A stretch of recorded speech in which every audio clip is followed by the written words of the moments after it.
മനുകുലത്തിലാണ് പിറന്നത്. അപ്പൊ മനുവിന്റെ കുലത്തിൽ പിറന്ന രാമന്റെ കഥ മന്ദപ്രജ്ഞന്മാർക്ക് അറിയാൻ വേണ്ടിയിട്ട് പറയുന്നതാണ്. സാധാരണക്കാരായ ആളുകൾക്ക് അറിയാൻ എല്ലാവർക്കും സ്വീകാര്യമായിട്ടുള്ള സഗുണം എന്ന് പറഞ്ഞാൽ ഗുണമുള്ള ദൈവം, രൂപമുള്ള ദൈവം. അതായത് വിഷ്ണുവിനും ശിവനൊക്കെ രൂപവും. സഗുണഭക്തിയാണ് ഇവര് പ്രചരിക്കുന്നത്. അതുപോലെ തന്നെ ഇവര് അന്നത്തെ ഇവിടെയുള്ള സാമൂഹിക, സാമ്പത്തിക, രാഷ്ട്രീയ വശങ്ങളെ കുറിച്ച് തങ്ങളുടെ കവിതയിലൂടെ പറയാൻ ശ്രമിക്കുന്നു. അതായത് രണ്ടാം ചേര സാമ്രാജ്യത്തിന്റെ പതനം. ഞാൻ പറഞ്ഞു നൂറ്റാണ്ട് യുദ്ധം നടക്കുന്ന കാലഘട്ടം. നൂറ്റാണ്ട് യുദ്ധത്തിൽ എന്താ ഉണ്ടായെന്ന് ചോദിച്ചാൽ രണ്ടാം ചേര സാമ്രാജ്യം പരസ്പരം. അപ്പൊ ഇവിടുത്തെ നാടുവാഴികളും ഭൂപ്രമുഖന്മാരും ഒക്കെ യുദ്ധത്തിൽ കൊല്ലപ്പെട്ടപ്പോ അവരുടെ സ്വത്തുവകകളെല്ലാം ബ്രാഹ്മണന്മാർക്ക് കിട്ടുകയും അവരിവിടുത്തെ പ്രമാണികളായി മാറുകയും ചെയ്തു. അപ്പോ ബ്രാഹ്മണരുടെ ഒരു ആധിപത്യം ഇവിടെ സ്ഥാപിതമായ ഒരു കാലഘട്ടം. അപ്പൊ ആ ബ്രാഹ്മണാധിപത്യത്തിനെതിരെയുള്ള ഒരു വെല്ലുവിളി യഥാർത്ഥത്തിൽ ഇവരുടെ കൃതികളിലുണ്ട്. കാരണം ബ്രാഹ്മണന്മാരൊഴിച്ച് ബാക്കി ഇവിടെയുള്ള ആളുകളെയൊന്നും അവര് ത്രൈവർണികരായിട്ട് കണക്കാക്കി. കേരളത്തിലെ എല്ലാ ജാതിയിലും പെട്ട ആളുകൾ, പണിക്കർ എന്നൊക്കെ പറയുമ്പോൾ നായർ ബന്ധപ്പെട്ടിട്ടുള്ള ആളുകൾ. അപ്പൊ നായർ, നമ്പ്യാർ, പണിക്കർ, പിള്ള, ഒരുപാട് ആളുകൾ ഇവിടെ അമ്പലവാസികളായി കഴിഞ്ഞിരുന്ന നായർ, ഈ പറയുന്ന പണിക്കർ, അങ്ങനെയുള്ള ഒരുപാട് വിഭാഗം. ഇവരെയൊക്കെ ഇവിടെ വന്ന ബ്രാഹ്മണന്മാർ ശൂദ്രന്മാരായിട്ടാണ്. അതായത് വടക്കേ ഇന്ത്യയിൽ ബ്രാഹ്മണൻ, ക്ഷത്രിയൻ, വൈശ്യൻ, അത് കഴിഞ്ഞ് 4ാം സ്ഥാനമാണ്. ഇങ്ങോട്ട് വന്നപ്പോൾ ഇവിടെയുള്ള ആളുകൾക്ക് ആർക്കും ക്ഷത്രിയ സ്റ്റാറ്റസും വൈശ്യ സ്റ്റാറ്റസും ഇല്ല. എല്ലാവരെയും ഇല്ലാത്തായിട്ടാണ്. അതായത് താഴോട്ടുള്ള ജാതികളെയും ഉപജാതികളെയും ഒക്കെ അൺടച്ചബിൾസ് ആണ്, കാസ്റ്റ്ലെസ് ആണ്. അവരുടെ ജാതിയിൽ പോലും ഉൾപ്പെടുത്തിയിട്ടില്ല. അപ്പൊ അങ്ങനെ ഒരു കാലഘട്ടത്തിൽ ബ്രാഹ്മണ മേധാവിത്വത്തിന് വെല്ലുവിളിക്കാൻ ധൈര്യം കാണിച്ചത് 2 രീതി. ഒന്ന്, ഈ പാട്ടുകൃതികൾ എഴുതിക്കൊണ്ടു. കാരണം അന്ന് ഈ സാഹിത്യകൃതികൾ പഠിക്കാനും എസ്പെഷ്യലി സംസ്കൃത ഭാഷയും സംസ്കൃത സാഹിത്യവും ഒക്കെ പഠിക്കാൻ അവകാശം ഉണ്ടായിരുന്നത് ബ്രാഹ്മണന്മാർക്ക് മാത്രം. അപ്പം ബ്രാഹ്മണന്മാരല്ല, ശൂദ്രന്മാരായിട്ട് മുദ്രകുത്തപ്പെട്ടവരായിരുന്നുവെങ്കിലും അവര് സംസ്കൃത ഭാഷ പഠിക്കുകയും സംസ്കൃതത്തിലുള്ള കൃതികളെ മലയാളികൾക്ക് പരിചയപ്പെടുത്താൻ വേണ്ടിയിട്ട് അതിനെ മലയാളത്തിലേക്ക് പരിഭാഷിക്കുകയും ഈ ശിവരാത്രി മഹാത്മ്യം പോലുള്ള കൃതികളുടെ രചനയിലൂടെ ബ്രാഹ്മണ മേധാവിത്വം പറയുന്ന ഈ ബ്രാഹ്മണ മേധാവിത്വം വെച്ച് പുലർത്തിയിരുന്ന ആ മ്ലേച്ഛ സംസ്കാരത്തിനെ തുറന്നു കാണിക്കാനുള്ള ഒരു ശ്രമം കൂടിയിരുന്നതാണ്. അപ്പൊ ആ രീതിയിലും ഇവരുടെ കൃതികൾ ശ്രദ്ധേയമാണ്. അപ്പോ അന്നത്തെ നീറിപ്പുകഞ്ഞിരുന്ന ഒരു സമൂഹത്തിന്റെ എന്താ പറയാ പ്രതിനിധിയാണിത്. അല്ലെങ്കിൽ ആ ബ്രാഹ്മണ മേധാവിത്വത്തിനോടുള്ള എതിർപ്പ് പ്രകടമാക്കുന്ന ആളുകൾ കൂടിയാണ് എന്ന കവികളെന്ന് മനസ്സിലാക്കേണ്ടത്. അതുപോലെ തന്നെ മണിപ്രവാളം എന്ന് പറയുന്നത് ഈ നമ്പൂതിരിമാരുടെ ഒരു സാഹിത്യ വിനോദമായിരുന്നു മണിപ്രവാള കൃതികൾ. അപ്പൊ അവരുടെ ആ സാഹിത്യ വിനോദത്തിന് ഒരു തിരിച്ചടി കൊടുക്കുക, അല്ലെങ്കിൽ അതിനൊന്ന് വെല്ലുവിളിക്കുക എന്നൊരു ലക്ഷ്യം കൂടി ഇവർക്കുണ്ട്. കാരണം ഇവർ മണിപ്രവാളത്തിനെതിരായിട്ട് വീണ്ടും പാട്ട് പ്രസ്ഥാനത്തിനെ പുനർജീവിപ്പിച്ചുകൊണ്ട് വരികയാണ് തിരിച്ചത്. മലയാളത്തിന് അതുവരെയും ഒരു നാടോടി പാരമ്പര്യമാണ് ഉണ്ടായത്. കാരണം ഞാൻ പറഞ്ഞല്ലോ, നമ്മുടെ ഇവിടെ മലയാളം തനിമയിൽ നമുക്ക് അവകാശപ്പെടാവുന്ന നാടൻ പാട്ടുകളൊക്കെ ഉണ്ടായിരുന്നു. അപ്പൊ ആ നാടോടി പാരമ്പര്യത്തിൽ നിന്ന് ഒരു ഇതിഹാസ പാരമ്പര്യത്തിലേക്ക് മലയാളികളെ കൈപിടിച്ചുയർത്തിയവരാണ്. കാരണം ഇതിഹാസങ്ങളെ മലയാളത്തിലേക്ക് കൊണ്ടുവരികയാണ്. മഹാഭാരതത്തിനെയും ഭാഗവതത്തിനെയും അല്ലെങ്കിൽ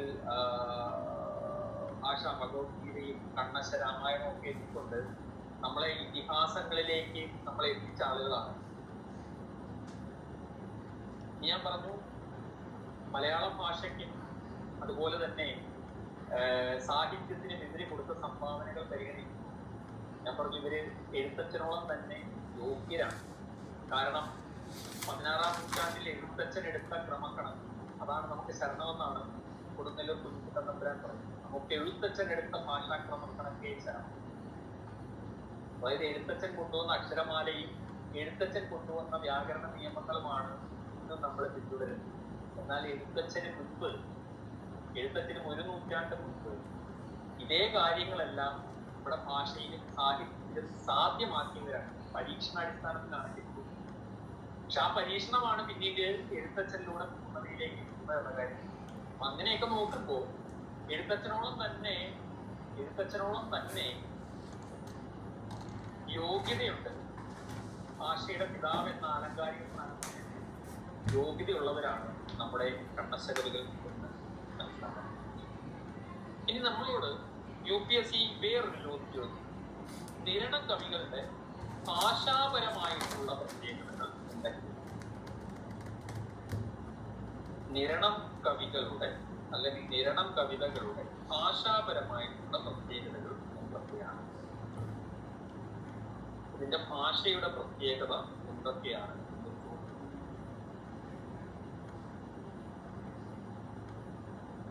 ഇതിന് എല്ലാ കൃതികളൊന്നും പഠിക്കണ്ട. It's A factual area. Factual ആയിട്ടുള്ള കുറച്ച് കാര്യങ്ങളാണ്. ഒരു 10 പോയിന്റ് ഉണ്ട്, പേടിക്കണ്ട. ഭാഷയുടെ പ്രത്യേകത എന്താണെന്നൊക്കെ ചോദിച്ചാൽ 10 മാർക്കിനെ ചോദിക്കുള്ളൂ. ഞാൻ ഈ പറയുന്ന 10 പോയിന്റ് എഴുതേണ്ട ആവശ്യമില്ല. ഒരു 5 to 6 പോയിന്റ്സ് റീകളക്ട് ചെയ്ത് എന്റെ നോട്ടിൽ ഞാൻ 10 പോയിന്റുകൾ എഴുതിയിട്ടുണ്ട്. ഇതിലൊരു 5 മുതൽ 6 കാര്യങ്ങൾ ഓർത്ത് വെച്ച് എഴുതിയാൽ നിങ്ങൾക്ക് 10 മാർക്കിന്റെ ഉത്തരം എഴുതാനായിട്ട് പറ്റും. ഞാൻ ഈ 10 പോയിന്റ് തന്നത് എന്തിനാന്ന് ചോദിച്ചു കഴിഞ്ഞാൽ അവിടെ ചെല്ലുമ്പോൾ മനുഷ്യ സഹജമാണ്, ഓർമ്മക്കുറവൊന്നുണ്ടാകും. 10 വായിച്ച് പഠിച്ചിട്ട് പോയ ഒരാൾക്ക് എന്തായാലും ഒരു 5-6 ഓർമ്മയിട്ട് അത് മതി. ഒരു ഇൻട്രോയും ഒരു കൺക്ലൂഷനും കൊടുത്തിട്ട് എന്റെ ബോഡി പാർട്ടിൽ ഒരു 5-6 പോയിന്റുകൾ കൊണ്ടുവരാൻ കഴിഞ്ഞാൽ അതിന് നിങ്ങൾക്കൊരു 60% മാർക്ക് കിട്ടും. ഞാൻ പറഞ്ഞ ഓപ്ഷണൽ പേപ്പറിൽ 60% എന്നൊക്കെ പറയുന്നത് it's A high mark UPSC preparation. അത് കുറവാണെന്ന് വിചാരിക്കരുത്. കാര്യം ഫസ്റ്റ് റാങ്ക് ഹോൾഡേഴ്സ് പോലും ടോട്ടൽ അവരുടെ മാർക്ക് എന്ന് പറയുന്നത് ഒരു 55%. ഓപ്ഷനിൽ 60+ ഒക്കെ വാങ്ങുക എന്ന് പറയുന്നത് it's A huge mark UPSC. അപ്പോൾ ഒരു 5 മുതൽ 6 പോയിന്റ് വരെ കൊണ്ടുവരാൻ കഴിഞ്ഞാൽ നിങ്ങൾക്ക് 60% എബോവ് മാർക്ക് കിട്ടും. ഇപ്പൊ എന്തൊക്കെയാണ് പോയിന്റുകൾ എന്ന് നോക്കാം.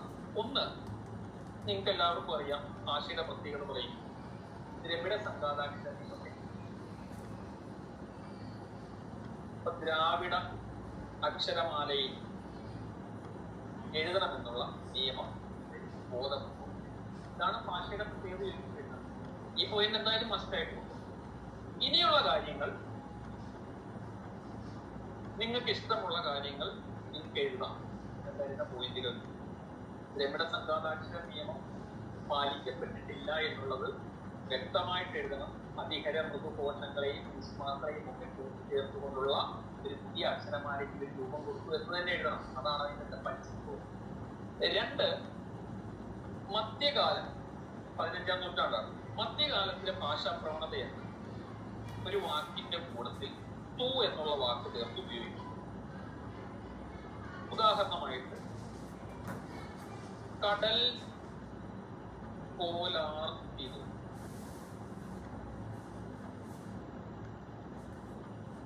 കടൽ പോലാർത്തു എന്ന് പറയുന്നതിന് പകരം കടൽ പോലാർത്തി എന്നാണ് പറയുന്നത്. കടൽ പോലാർത്തി, കടൽ പോലാർത്തി.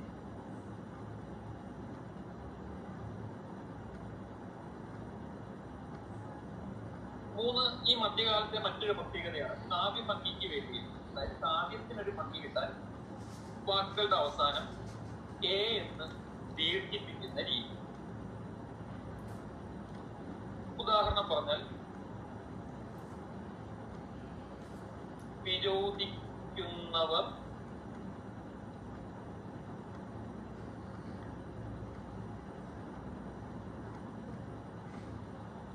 വിരോധിക്കുന്നവരെന്നേ അവിടെ വെറുതെ ദീർഘമായിട്ട്. ഇത് മധ്യകാല മലയാളത്തിന്റെ മറ്റൊരു പ്രത്യേകതയാണ്. ഇത് ഈ കണ്ണശ കൃതികളെല്ലാം നമുക്ക് കാണാൻ കഴിയും. ഇതെല്ലാം ഞാൻ നോട്ടിൽ ഡീറ്റെയിൽ ആയിട്ട് എഴുതി വെച്ചിട്ടുണ്ട് കേട്ടോ. ഞാൻ പറഞ്ഞത് ഫാക്ച്വലാണ്. 10 പോയിന്റ് നിങ്ങൾ പഠിക്കാനായിട്ട് ശ്രമിക്കുക. ഒരു 5 മുതൽ 6 വരെയുള്ള പോയിന്റുകൾ എഴുതിയാൽ മാർക്ക് കിട്ടിക്കോളും. ഞാൻ പറഞ്ഞല്ലോ, ഞാൻ മാക്സിമം നിങ്ങൾക്ക് ക്യാപ്സൂൾ ആക്കിയാണ് തരുന്നത്. ക്യാപ്സൂൾ എഴുതാം, അത്രയേ ഉള്ളൂ. അപ്പോ ദ്രാവിഡ അക്ഷരമാല അല്ലെങ്കിൽ ദ്രവിഡ സംഘാതാക്ഷര നിയമത്തിൽ അതെന്തായാലും ഉൾപ്പെടും. പിന്നീട് ഞാൻ പറഞ്ഞു തൂ ചേർത്ത് ഉപയോഗിക്കുന്ന രീതി കടൽ പോലാർത്തി. അതുപോലെ തന്നെ കാവ്യഭംഗിക്ക് വേണ്ടിയിട്ട് കാവ്യത്തിന് ഭംഗി കൂട്ടാൻ എ എന്ന് ദീർഘമായിട്ട് ഉപയോഗിക്കുന്നു.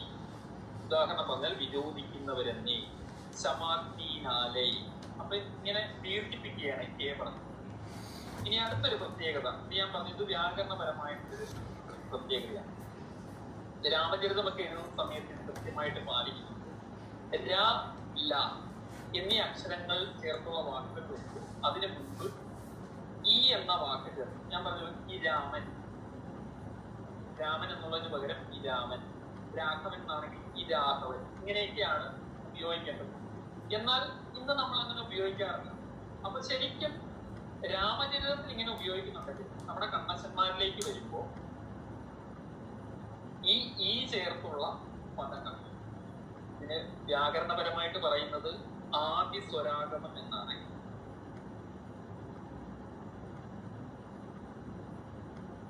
ആൻസറിലൊക്കെ വേണമെങ്കിൽ കോട്ട് ചെയ്താൽ കുറച്ച് വിവരം പേപ്പർ നോക്കുന്ന ആൾക്ക് തോന്നിയിരുന്നു. രാ, ല എന്നീ അക്ഷരങ്ങൾ ഈ ചേർക്കുന്ന പതിവ് നമ്മുടെ ഭാഷയിൽ ഉണ്ടായിരുന്നു. ആദ്യ സ്വരാഗമം എന്നാണ് പറയുക. ഇനി ഇത് ഓർമ്മ ഒന്നില്ലേലും കുഴപ്പമില്ല, ഇത് എഴുതിയാലും മാർക്ക് കിട്ടും. രാ, ല എന്നീ വാക്കുകൾ മുമ്പ് ഈ ചേർക്കും. എന്നാൽ കണ്ണശ രാമായണത്തിലേക്കും അല്ലെങ്കിൽ കണ്ണശന്മാരുടെ കൃതികളിലേക്ക് വരുമ്പോൾ ഈ ചേർത്തുള്ള വാക്കുകളുണ്ട്, ഈ ചേർക്കാതെയുള്ള വാക്കുകളുണ്ട്. അപ്പൊ ഒരു ട്രഡീഷണൽ ആയിട്ട് യൂസ് ചെയ്ത് വരുന്ന നിയമങ്ങൾ ചില സ്ഥലങ്ങളിൽ പാലിക്കുന്നുണ്ട്, എന്നാൽ ചില സ്ഥലങ്ങളിൽ പാലിക്കുന്നില്ല. ഇരാമൻ എന്ന് പറയേണ്ടടുത്ത് ചില സ്ഥലങ്ങളിൽ പറയും, ചിലപ്പോൾ രാമൻ എന്നേ പറയും. ഈ രണ്ട് എന്ന് ഉപയോഗിക്കുന്നുണ്ട്. എന്നാൽ രാമൻ, ലക്ഷ്മണൻ എന്നൊക്കെ പറയുന്ന സ്ഥലത്ത് ഈ പറയുന്ന ഈ ഉപയോഗിക്കുന്നില്ല. അപ്പൊ ആദ്യ സ്വരാഗമം സംഭവിച്ചതും സംഭവിക്കാത്തതുമായ വാക്കുകൾ നമുക്ക് കണ്ണശ കൃതികളുടെ ഭാഷയുടെ പ്രത്യേകതയായിട്ട് പറയാനായിട്ട് സാധിക്കും. അപ്പൊ നമ്മൾ 4 പോയിന്റുകൾ പറഞ്ഞു. ഇനി 5ാമത്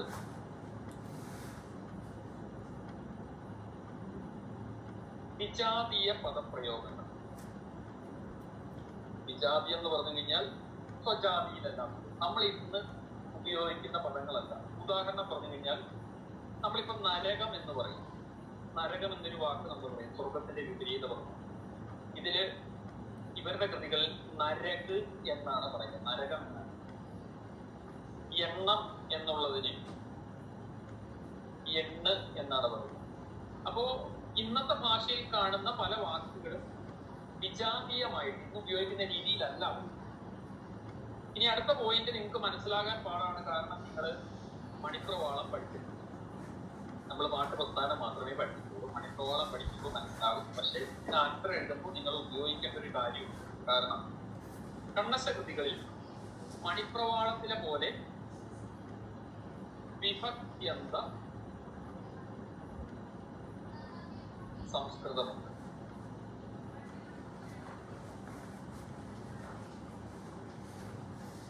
അപ്പോ പാട്ടില് ഒരിക്കലും വിഭക്ത്യന്ത സംസ്കൃതം വരുന്നതല്ല. മണിപ്രവാളത്തിന്റെ പ്രത്യേകതയാണ് വിഭക്ത്യന്ത സംസ്കൃതം. പക്ഷേ കണ്ണശന്മാരുടെ കൃതികളിൽ മണിപ്രവാളത്തിലേതുപോലെ വിഭക്ത്യന്ത സംസ്കൃത പദങ്ങൾ കാണുവാനായിട്ട് സാധിക്കും. അത് അവരുടെ ഭാഷയുടെ പ്രത്യേകതയാണ്. ഇനി സംസ്കൃതത്തിൽ ഉള്ളതുപോലെ സമാസങ്ങൾ ഉപയോഗിക്കുന്നു. സമാസം കേട്ട് കഴിയുമ്പോൾ നിങ്ങൾക്ക് എന്താണെന്നൊക്കെ തോന്നും. ഗ്രാമറാണ്, നമുക്ക് ഗ്രാമർ ഒന്നും പഠിക്കും. നമുക്ക് വേണമെങ്കിൽ ഇങ്ങനെ പറയാം, സമാസം എന്ന് പറഞ്ഞു കഴിഞ്ഞാൽ ഒരൊറ്റ വാക്കായിട്ട് ഉപയോഗിക്കും. ഉദാഹരണം പറയുമ്പോൾ മനസ്സിലാകും. ചരാചര ഗുരു. ശരിക്കും ചരത്തിന്റെയും അചരത്തിന്റെയും ഗുരു ഇത്രയും പറയുന്നതിന് പകരം നമ്മൾ ഒറ്റ വാക്കിൽ എഴുതും, ചരാചര ഗുരു. ഇങ്ങനെ എഴുതുന്നതിനാണ് നമ്മൾ സമാസം എന്ന് പറയുന്നത്.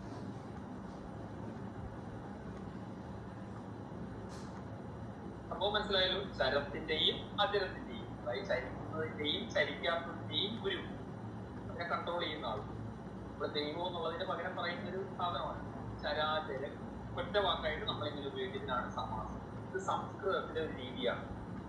അപ്പൊ ഈ രീതി ഇവരുടെ ഭാഷയിൽ നമുക്ക് കാണുവാനായിട്ട് സാധിക്കും. ഇനി സംസ്കൃത അഭിനിവേശത്താൽ മലയാളത്തിൽ അന്യം നിന്നു പോയിട്ടുള്ള ഒരുപാട് പദങ്ങൾ കാണുവാനായിട്ട് കാണും. ഇപ്പൊ ഏഴാമത്തെ പോയിന്റാണ് പറഞ്ഞത്. 8ാമത്തെ പോയിന്റാണ് പറയണത്. സംസ്കൃത അഭിനിവേശത്താൽ മലയാളത്തിൽ അന്യം നിന്നു പോയിട്ടുള്ള വാക്കുകൾ നമ്മളിപ്പോ ഉപയോഗിക്കുന്നു. സത്യം എന്ന് പറയുന്ന ഒരു വാക്ക് പറയും അല്ലെ? സത്യം എന്ന് പറഞ്ഞാൽ സംസ്കൃതമാണ്. അത് മലയാളത്തിൽ സത്യം എന്നാണ്. എന്നാൽ യഥാർത്ഥത്തിൽ പണ്ട് ഉപയോഗിച്ചിരുന്നത് സത്യത്തിന് പകരം ശരതം. കണ്ണശകൃതികളിൽ ഈ വാക്കാണ് നമുക്ക് കാണുന്നത്. ഇത് സംസ്കൃതമാണ്. നമ്മളിപ്പോ വസ്ത്രം എന്ന് പറയും, ഇതും സംസ്കൃതമാണ്. ഇതിന് മലയാളത്തിലുള്ള പ്രാചീന പദം എന്ന് പറയുന്നത് കൂറ. കൂറ എന്ന് പറഞ്ഞാൽ നെഗറ്റീവായിട്ട് ചില സ്ഥലങ്ങളിൽ പാറ്റായിക്ക് പകരമായിട്ടൊക്കെ ഉപയോഗിക്കുന്ന വാക്കാണ്. നമ്മൾ കൊടിക്കൂറ എന്ന് പറയും. കൊടിക്കൂറ പണ്ട് രാജാക്കന്മാർ അവരുടെ രഥത്തിൽ വെക്കുന്ന കൊടി, ആ കൊടി തുണിയാണല്ലോ, വസ്ത്രമാണ്. കൊടിക്കൂറ എന്നൊക്കെ പറയും. കൂറ എന്ന് പറഞ്ഞാൽ വസ്ത്രം എന്നാണ്. നമ്മള് ഇന്ന് പറയും രാജാവ്, ഇതും സംസ്കൃതമാണ്. രാജൻ എന്നുള്ള സംസ്കൃത പദമാണ് രാജാവായത്. മലയാളത്തിൽ ഇന്നതിന് ഉപയോഗിക്കാറില്ല. മലയാളത്തിലുള്ള വാക്ക് കൊറ്റവനെന്ന്. ഇന്ന് പോയിട്ട് ഏതെങ്കിലും രാജാവിനെ കൊറ്റവൻ പുള്ളിനെ വല്ല ചീത്തയും വിളിക്കാൻ നോക്കാൻ കഴിയിട്ട്. അപ്പോ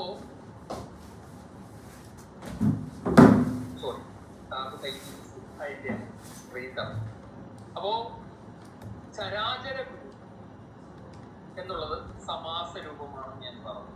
സംസ്കൃത രീതിയാണ്. 8ാമത്തെ പോയിന്റ് ആയിട്ട് പറഞ്ഞത് സംസ്കൃത അഭിനിവേശത്താൽ മലയാളത്തിൽ അന്യം നിന്നു പോയിട്ടുള്ള ഒരുപാട് വാക്കുകൾ നമുക്ക് ഇവരുടെ ഭാഷയിൽ കാണാൻ സാധിക്കും. അതിന് ഉദാഹരണമായിട്ട് ഈ കാര്യങ്ങൾ നമുക്ക് പറയാം. ഇനി നമ്മൾ അടുത്തതായിട്ട് നോക്കുന്ന പോയിന്റ്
സംസ്കൃതമാണ്. നമ്മളിപ്പോ വസ്ത്രം എന്ന് പറയും, ഇതും സംസ്കൃതമാണ്. ഇതിന് മലയാളത്തിലുള്ള പ്രാചീന പദം എന്ന് പറയുന്നത് കൂറ. കൂറ എന്ന് പറഞ്ഞു കഴിഞ്ഞാൽ നെഗറ്റീവായിട്ട് ചില സ്ഥലങ്ങളിൽ പാറ്റായിക്ക് പകരമായിട്ടൊക്കെ ഉപയോഗിക്കുന്ന വാക്കാണ്. നമ്മൾ കൊടിക്കൂറ എന്ന് പറയും. കൊടിക്കൂറ പണ്ട് രാജാക്കന്മാർ അവരുടെ രഥത്തിൽ വെക്കുന്ന കൊടി, ആ കൊടി തുണിയാണല്ലോ, വസ്ത്രമാണ്. കൊടിക്കൂറ എന്നൊക്കെ പറയും. കൂറ എന്ന് പറഞ്ഞാൽ വസ്ത്രം എന്നാണ്. നമ്മള് ഇന്ന് പറയും രാജാവ്, ഇതും സംസ്കൃതമാണ്. രാജൻ എന്നുള്ള സംസ്കൃത പദമാണ് രാജാവായത്. മലയാളത്തിൽ ഇന്നതിന് ഉപയോഗിക്കാറില്ല. മലയാളത്തിലുള്ള വാക്ക് കൊറ്റവൻ എന്നാണ്. ഇന്ന് പോയിട്ട് ഏതെങ്കിലും രാജാവിനെ കൊറ്റവൻ വിളിച്ചാൽ പുള്ളിനെ വല്ല ചീത്തയും വിളിച്ചാൽ നോക്കി നല്ല അടിയിട്ട്. അപ്പോ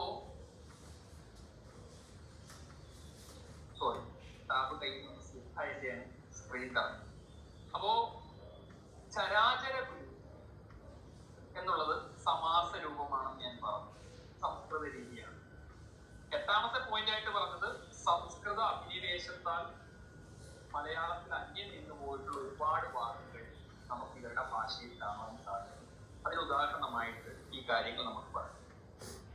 ഇനി നമ്മൾ അടുത്തതായിട്ട് നോക്കുന്ന പോയിന്റ്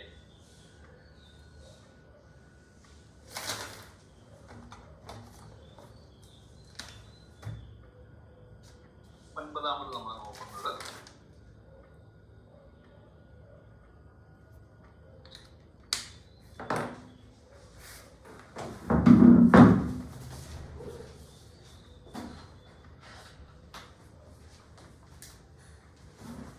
നേരത്തെ നമ്മൾ വിജാതീയ പദങ്ങളുടെ കാര്യം പറഞ്ഞു. നരകെന്നൊക്കെയാണ് ഉപയോഗിക്കുന്നത്. ഇതുപോലെ തന്നെ വർണ്ണവികാരങ്ങളിലും ചില പ്രത്യേകതകൾ കാണുന്നുണ്ട്. ചില അക്ഷരങ്ങൾ മാറ്റി ഉപയോഗിക്കുന്നു. അതായത് പരുഷം എന്നതിന് പരിശം, അതായത് പരുഷം, അതായത് ഇവിടെ ഉകാരം, ഇതാണ് ഊ എന്ന് പറയുന്ന ശബ്ദമാണ് വരുന്നത്. ഇവിടെ ഈ ആണ് വന്നിരിക്കുന്നത്, പരിശം എന്നാണ്. ഇതുപോലെ തന്നെ ഉദാഹരണമാണ് പിറപ്പെടുക. ഇവിടെ പിറ എന്നുള്ള ഈ ആണ് ഉപയോഗിക്കുന്നത്. ശരിക്കും നമ്മൾ ഉപയോഗിക്കുന്നതാണ് പുറപ്പെടുക. ഈ ഉകാരങ്ങൾക്ക് പകരം വർണ്ണവികാരങ്ങൾക്ക് വ്യത്യാസമുണ്ട്. ചില സ്ഥലങ്ങളിൽ ഈ ആണ്. ഇതൊക്കെ അത്രയും ഡീറ്റെയിൽ ആയിട്ട് പോയാൽ മാത്രമേ മനസ്സിലാവുള്ളൂ. അതുകൊണ്ടാണ് ഞാൻ പറഞ്ഞത് നമുക്ക് അത്രയും വലിയ പ്രശ്നമൊന്നുമില്ല. അപ്പൊ ഇങ്ങനെയുള്ള കാര്യങ്ങളും കൂടി ആൻസറിൽ കൊടുക്കാൻ പറ്റിയാൽ നല്ലതാണ്. നിങ്ങൾക്ക് അത്രയും നിങ്ങൾ അഡീഷണൽ വായിക്കുന്നത് അറിവുണ്ട് എന്ന് പേപ്പർ നോക്കുന്ന ആൾക്ക് തോന്നും. നിങ്ങൾ യഥാർത്ഥത്തിൽ ഈ പറയുന്ന ഒരു കൃതിയും വായിച്ചിട്ടില്ല എന്ന് എനിക്ക് നിങ്ങൾക്കും അറിയാവുള്ളൂ. അപ്പോൾ ഈ കൃതികളിൽ നിന്ന് നമുക്ക് കണ്ടെത്താൻ കഴിയുന്ന പ്രത്യേകതകൾ, അതിന്റെ ഭാഷയുടെ പ്രത്യേകതകൾക്ക് വേണ്ടിയിട്ട് ചോദ്യം വന്നിട്ടുണ്ട്. അതുകൊണ്ട് തന്നെയാണ് ഞാൻ അങ്ങനെ തന്നത്. അപ്പൊ അവിടെ നിങ്ങൾ മനസ്സിലാക്കേണ്ടത്, ഒൻപതാമത് ഞാൻ പറഞ്ഞു വർണ്ണവികാരങ്ങൾ. വർണ്ണം എന്ന് പറഞ്ഞാൽ ശബ്ദമാണ്. ഇവിടെ ഈ എന്നുള്ളത് നമ്മൾ ഇന്ന് ഊവായിട്ടാണ് ഉപയോഗിക്കുക. പരീഷം, നമ്മൾ പരുഷം എന്ന് പറയും. പിറപ്പെടുക എന്നാണ് എഴുതുക, നമ്മൾ പുറപ്പെടുക എന്നാണ് എഴുതുക. ഇനി 10ാമത്തെ ലാസ്റ്റ് പോയിന്റ് ഞാൻ പറഞ്ഞൊരു 5 മുതൽ 6 പോയിന്റുകൾ എഴുതിയാൽ നിങ്ങളുടെ ആൻസർ നല്ലതാകും. അത്രയും കൊടുത്താൽ മതി. എങ്കിലും ഞാൻ 10 പോയിന്റുകൾ ആക്കി തന്നിരിക്കുന്നു എന്നുള്ളൂ. 10ാമത് പറയാനുള്ള പോയിന്റ് എന്താണെന്ന് വെച്ച് കഴിഞ്ഞാൽ, ലീലാതിലകത്തിൽ പറയുന്ന ഒരു കാര്യം. ലീലാതിലകത്തിൽ പറയുന്നുണ്ട് മലയാളത്തിലെ 9 അക്ഷരങ്ങൾ. കൃത്യമായി പറഞ്ഞാൽ ങ, ത, ന, ര, ല, ര, ള, റ, ന. ഇങ്ങനെ 9 അക്ഷരങ്ങളുണ്ട്.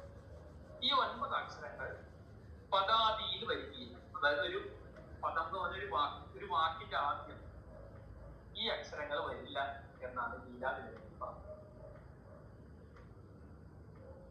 കാരണം ഞാൻ പറഞ്ഞു, അപ്പൊ നിങ്ങൾ ചോദിക്കും രാമൻ ലക്ഷ്മണൻ എന്നൊക്കെ എഴുതില്ലേ? ഇല്ല. അങ്ങനെയുള്ളത് വരുമ്പോ നമ്മൾ ഈ രാമൻ ഇലക്കണൻ എന്നൊക്കെയാണ് പണ്ട് എഴുതിയിരുന്നത് പാട്ടിലാണ്. ഇത്ര അക്ഷരങ്ങൾ ഉപയോഗിച്ച് ഒരു വാക്ക് തുടങ്ങാൻ പാടില്ല എന്നൊരു നിയമം പണ്ട് മുതലേ ഉണ്ടായിരുന്നു. ലീലാതിലകത്തിൽ അതിനെ കുറിച്ച് പറയും. എന്നാൽ ഈ നിയമം തെറ്റിച്ചുകൊണ്ടാണ് എഴുതുക. ലായി നമ്മൾ നേരത്തെ ആദ്യത്തെ ഒരാഗമത്തിൽ കണ്ടതാണ്. ഇതൊരു വേറൊരു വ്യാകരണ നിയമമാണ്. ഇവിടെ നമുക്ക് ഉദാഹരണം കൊടുക്കാൻ കഴിയും. നമ്മുടെ കൃതിയിൽ ഇങ്ങനെ ഒരു വരിയുണ്ട്. നരപാലകർ എന്ന് പറഞ്ഞൊരു വരി തുടങ്ങും. നരപാലകർ ചിലർ അതിനു വിറച്ച നലമുടി ജാനകി സന്തോഷിച്ച. നരപാലകർ എന്നാണ് എഴുതിയിരിക്കുന്നത്. അപ്പൊ ഈ ന എന്ന് പറയുന്ന അക്ഷരം പദാദിയിൽ വരിയെന്ന് അദ്ദേഹം പറഞ്ഞിട്ടുണ്ട്. അത് വന്നു. അടുത്ത വരിയിൽ നലമുടു ജാനകി സന്തോഷിച്ച എന്ന് പറയുന്നു. അപ്പൊ ലീലാതിലകത്തിൽ പറഞ്ഞിട്ടുള്ള പദാദിയിൽ വരികയില്ല എന്ന് പറയുന്ന അക്ഷരങ്ങൾ വെച്ചും ഇവര് വാക്കുകൾ ആരംഭിക്കുന്നുണ്ട്, കവിതയിലെ വരികൾ ആരംഭിക്കുന്നു. ഇതൊക്കെ ഇവരുടെ ഭാഷയുടെ പ്രത്യേകതയാണ്. കാരണം ഞാൻ പറഞ്ഞിരുന്നു, അതുവരെ ഉണ്ടായിരുന്ന വ്യവസ്ഥാപിതമായ നിയമങ്ങളെല്ലാം ഫലം നടത്തിയിട്ട് പലതരത്തിലുള്ള പരീക്ഷണങ്ങൾ ഇവര് നടത്തിയിട്ടുണ്ട്. ഇവരുടെ പരീക്ഷണങ്ങളെല്ലാം ഉൾക്കൊള്ളുന്ന ഒരു ഭാഷയാണ് യഥാർത്ഥത്തിൽ നമുക്ക് ഈ കണ്ണശ കവിതയുടെ ഭാഷാപരമായിട്ടുള്ള പ്രത്യേകതകൾ നോക്കുന്നതാണ്. ഇത്രയും കാര്യങ്ങൾ എഴുതിയാൽ അത്യാവശ്യം നല്ല ഒരു ആൻസർ ആയിട്ട് മാറും. ഈ 10 പോയിന്റുകളും എഴുതി ചേർക്കാനുള്ള ഒരു കേസ് നമുക്ക് ഉണ്ടാവില്ല. 10 മാർക്കിന്റെ ചോദ്യം പൊതുവായിട്ട് ഈ പാർട്ടിയുടെ പ്രത്യേകത ചോദിച്ചു. അപ്പോ ഒരു ജനറൽ ഇൻട്രോ കൊടുക്കുക, എന്താണ് കണ്ണശക്തി, അതിന്റെ പ്രത്യേകത എന്താണ്, then അവരുടെ ഭാഷയുടെ പ്രത്യേകത എന്താണെന്നുള്ളത് കൊണ്ടുവരിക. കൺക്ലൂഷൻ കൊടുക്കുമ്പോൾ നിങ്ങൾക്ക് നിങ്ങളുടേതായ അഭിപ്രായ സ്വാതന്ത്ര്യം അവിടെയുണ്ട്. അപ്പോൾ ഇന്ന് കാണുന്ന മലയാള ഭാഷയിലെ പല വ്യതിയാനങ്ങൾക്കും, അതായത് രാമചരിതത്തിൽ തുടങ്ങി എഴുത്തച്ഛനിലേക്ക് എത്തി പൂർണ്ണതയിലേക്ക് എത്തിയ നമ്മുടെ മലയാള ഭാഷയുടെ ഒരു പരിണാമ പ്രക്രിയയാണ് നമുക്ക് കാണാൻ കഴിയും. കാരണം രാമചരിതത്തിൽ പാലിക്കുന്ന പല കാര്യങ്ങളും പാലിക്കുന്നില്ല, എന്നാൽ എഴുത്തച്ഛനിലേക്ക് എത്തുമ്പോൾ പൂർണ്ണതയേകുന്ന പല കാര്യങ്ങളും ഇതല്ല, അപൂർണത ഇടപെടുന്നതാണ്. അപ്പൊ ഭാഷാ പരിണാമത്തിലെ ഒരു ഇടത്താവളം പറയാം. ഇതെല്ലാം ഞാൻ നോട്ടിൽ ഉൾപ്പെടുത്തിയിട്ടുണ്ട്. അത്യാവശ്യം നല്ല രീതിയിൽ തന്നെ ഒരു ആൻസർ ഫ്രെയിം ചെയ്യാനായിട്ടുള്ള കണ്ടന്റുകളും ഉണ്ട്. അതിന് വരുന്ന കുറച്ച് സാഹിത്യമായിട്ടുള്ള ഭാഷയൊക്കെ ഞാൻ പല സ്ഥലങ്ങളിലായിട്ട് ഉപയോഗിച്ചിട്ടുണ്ട്. അപ്പൊ അത് നിങ്ങൾ നിങ്ങളുടെ യുക്തിക്ക് അനുസരിച്ച് ആൻസർ എഴുതുമ്പോൾ ഉപയോഗിക്കുക. അപ്പോ പാഠപ്രസ്ഥാനത്തിന്റെ ഒരു സെക്കൻഡ് ഫേസ് നമ്മൾ കണ്ടു കഴിഞ്ഞു. ഇനി നമുക്ക് പാഠപ്രസ്ഥാനത്തിന്റെ തേർഡ് ഫേസ് ആണ് പഠിക്കാനായിട്ട്. അപ്പോൾ നാളത്തെ സെഷനിൽ നമുക്ക് ആ ഒരു തേർഡ് ഫേസിനെ കുറിച്ച് നമുക്ക് ഡിസ്കസ് ചെയ്യാം. എന്താണ് പാഠപ്രസ്ഥാനത്തിന്റെ തേർഡ് ഫേസ് നമുക്ക് നാളെ ഡിസ്കസ് ചെയ്യാം. അപ്പോൾ പാഠപ്രസ്ഥാനം രാമചരിതത്തിൽ തുടങ്ങി, രാമചരിതം പാഠ്യന്റെ ലക്ഷണം പൂർണ്ണമായിട്ടും പാലിക്കുന്നുണ്ടെന്ന് മനസ്സിലാക്കുക. എന്നാൽ അതിന്റെ അടുത്ത ഘട്ടത്തിലേക്ക് എത്തിയപ്പോൾ, കണ്ണശക്തികളിലേക്ക് എത്തിയപ്പോൾ ചെറുകിട സംഘാടകരും ചെയ്യുകയും മോനെയും പാലിക്കുന്നുണ്ട്. ദ്രാവിഡ വൃത്തങ്ങൾ സഞ്ചരിക്കുന്നുണ്ട്. ദ്രാവിഡ അക്ഷരമാല ഒന്ന് പൊളിച്ചെഴുതി അധികരമ്പ് കോശങ്ങളും ഭീഷ്മാക്കൾ ഉൾപ്പെടുന്ന ഒരു വർണ്ണമാല ഉണ്ടാക്കി. അതായത് ഇന്ന് നമ്മൾ നമുക്ക് പരിചിതമായിട്ടുള്ള വർണ്ണമാലയിലേക്ക്, അക്ഷരമാലയിലേക്ക് കണ്ണശന്മാരെ എത്തിച്ചേർന്നു. ഇത്രയും കാര്യങ്ങളാണ് നമുക്ക് ഇന്നത്തെ സെഷനിൽ പഠിക്കാനായിട്ട്. അപ്പൊ ഇന്നത്തെ സെഷൻ ഫോളോ ചെയ്യാൻ പറ്റി എന്ന് തന്നെ ഞാൻ വിശ്വസിക്കുന്നു. എന്തെങ്കിലും ഡൗട്ടോ കാര്യങ്ങളോ ഉണ്ടെങ്കിൽ ചോദിക്കുക. അതർവൈസ് നമുക്ക് ഇന്നത്തെ സെഷൻ വൈൻഡപ്പ് ചെയ്യാം. നാളെ ക്ലാസ് ഉണ്ട്. നാളെ ബുധനാഴ്ചയാണ്. വ്യാഴ്ച തിങ്കളാഴ്ച അസൗകര്യം ഉണ്ടായിരുന്നുകൊണ്ടാണ് ചൊവ്വാഴ്ചയിലേക്ക് ക്ലാസ് മാറ്റിയത്. നാളെ നമുക്ക് ക്ലാസ് ക്ലാസ് ഈ പാഠപ്രസ്ഥാനത്തിന്റെ കണ്ടിന്യൂഷൻ ആണ്. അപ്പോൾ ക്ലാസ് നിങ്ങൾക്ക് ഫോളോ ചെയ്യാൻ പറ്റുമോ? ഞാൻ നോട്ട് അയച്ചു തരാം. ഫോളോ ചെയ്യാൻ പറ്റുമോ?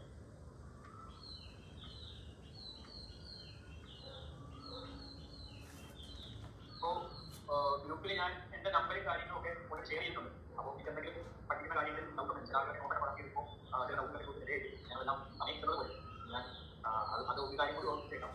എന്നെ ഏതെങ്കിലും രീതിയിൽ വാട്സാപ്പിൽ നിങ്ങൾ എന്തെങ്കിലും ഡൗട്ട് അയച്ചിട്ട് ഇൻ കേസ് അത് പ്രോപ്പറായിട്ട് റിപ്ലൈ ചെയ്യില്ലെങ്കിൽ എനിക്ക് റിമൈൻ ചെയ്യണം. കാരണം പല വർഷങ്ങളായിട്ട് പഠിച്ച പല ഭാഷകളുള്ള കുട്ടികളുണ്ട്. ഇവരുടെയൊക്കെ മെസ്സേജുകൾ വരും. ഞാൻ ക്ലാസും കാര്യങ്ങളും ബാക്കി അഡ്മിനിസ്ട്രേഷൻ ഒക്കെ നോക്കിയിട്ടുള്ള സമയം ആണ് മാനേജ് ചെയ്യുന്നത്. അപ്പൊ അതുകൊണ്ട് ഇൻ കേസ് വിട്ടുപോയാൽ അത് മനഃപൂർവ്വം അല്ല എന്ന് മനസ്സിലാക്കുക.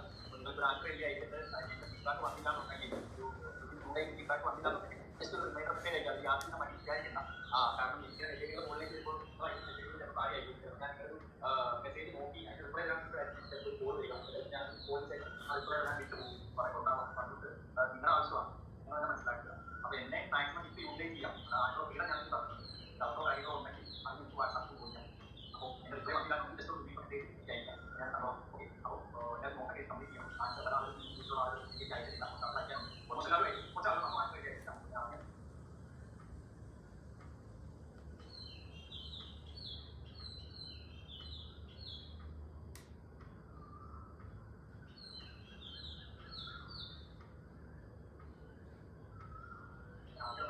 എല്ലാവരും കംപ്ലീറ്റ് ചെയ്യുക.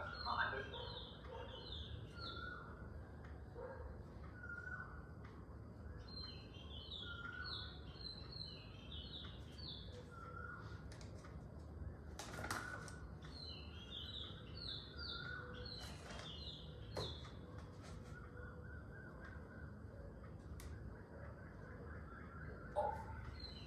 നമ്മൾ പാഠപ്രസ്ഥാനം പഠിച്ചു തുടങ്ങിയ സമയത്ത് പാഠപ്രസ്ഥാനത്തിനെ കുറിച്ച് പറഞ്ഞപ്പോൾ പാട്ടിന്റെ ലക്ഷണനിർണ്ണയം നടത്തിയിരിക്കുന്നത് ലീലാതിലകം എന്ന് പറയുന്ന കൃതിയിലാണ് എന്നൊക്കെ ഞാൻ പറഞ്ഞിരുന്നു.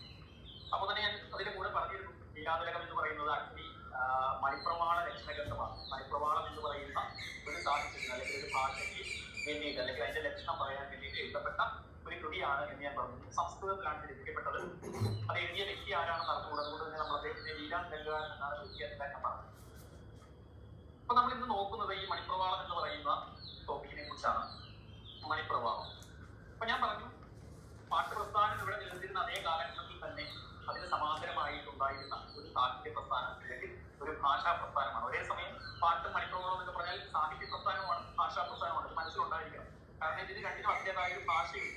അതുപോലെ തന്നെ ഈ ഭാഷ ഉപയോഗിച്ച് ധാരാളം സാഹിത്യകൃതികൾ എഴുതിയിട്ടുണ്ട്. അതുകൊണ്ട് തന്നെ മണിപ്രവാളത്തിന് ഒരേ സമയം ഒരു ഭാഷാ പ്രസ്ഥാനമായിട്ടും അതുപോലെ തന്നെ സാഹിത്യ പ്രസ്ഥാനമായിട്ടുമാണ് കാണുന്നത്. പാട്ടിനെയും അങ്ങനെ തന്നെ പാട്ട് പ്രസ്ഥാനം എന്ന് പറഞ്ഞാൽ ഒരു ഭാഷാ പ്രസ്ഥാനവുമാണ്, അറ്റ് ദ സെയിം ടൈം അതൊരു സാഹിത്യ പ്രസ്ഥാനമാണ്. ഇനി മണിപ്രവാളം ഉണ്ടാകാൻ ഇടയായ മണിപ്രവാളം എന്ന് പറയുന്ന ഈ ഒരു ഭാഷ രൂപപ്പെടാനുണ്ടായ ഒരു ചരിത്ര പശ്ചാത്തലം നമ്മൾ പറയും. അതായത്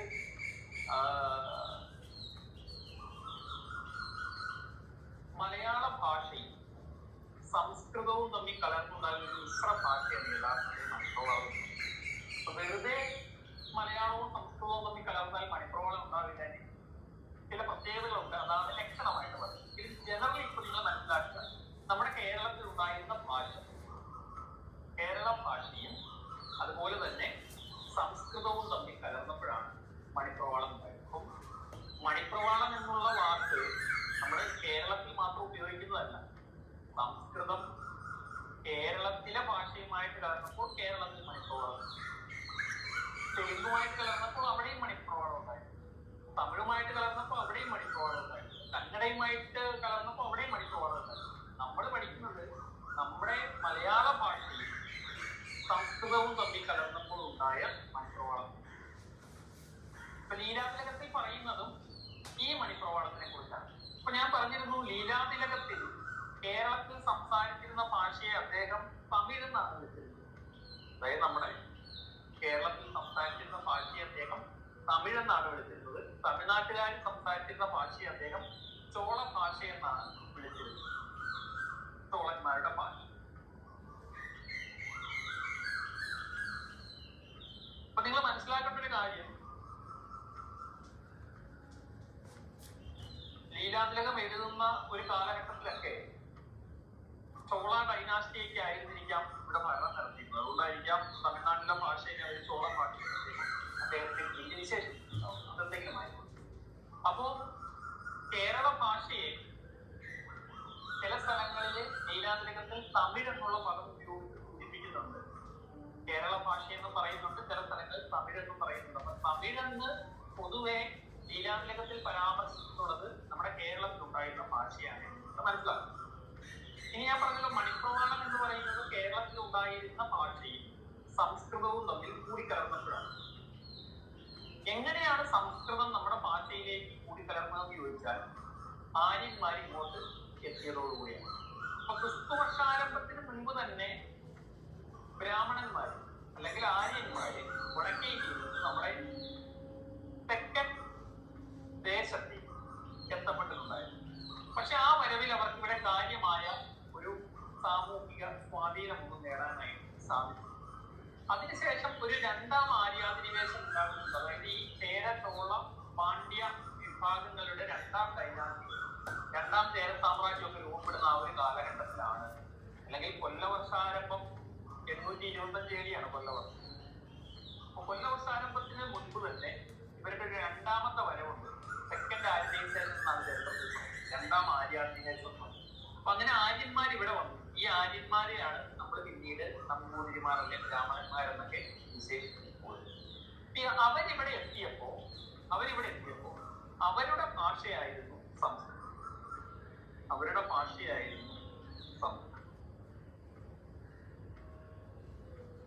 അപ്പൊ ഈ സംസ്കൃതം എന്ന് പറയുന്നത് ഇവിടെ എത്തിയ ആര്യന്മാരുടെ ഭാഷയാണ്. അപ്പൊ ബ്രാഹ്മണന്മാരുടെ വരവോടുകൂടി അല്ലെങ്കിൽ ബ്രാഹ്മണരാൽ കേരളത്തിലെത്തപ്പെട്ട സംസ്കൃത ഭാഷ നമ്മുടെ മലയാള ഭാഷയിലും മലയാള സാഹിത്യത്തിലും സ്വാധീനം ചെലുത്തുന്ന ഒരു കാഴ്ചയാണ് ചരിത്രപരമായിട്ട് നോക്കുമ്പോൾ നമുക്ക് കാണാനായിട്ട് സാധിക്കും. ഈ സംസ്കൃതത്തിന്റെ സ്വാധീനം നമ്മുടെ കേരളത്തിൽ എത്രത്തോളം ഉണ്ടായി എന്നതിന്റെ ഏറ്റവും മികച്ചൊരു ഉദാഹരണം എന്താണെന്ന് ചോദിച്ചിരിക്കുന്നത്, നമ്മൾ പാട്ടുപ്രസ്ഥാനം പഠിച്ചപ്പോ രാമചരിതമാണ് നമ്മുടെ ഭാഷയിൽ, അതായത് നമ്മുടെ കേരളത്തിൽ നിലനിന്നിരുന്ന ഭാഷയിൽ ഉണ്ടായ ആദ്യത്തെ രാമായണം എന്ന് പറയുന്നത്.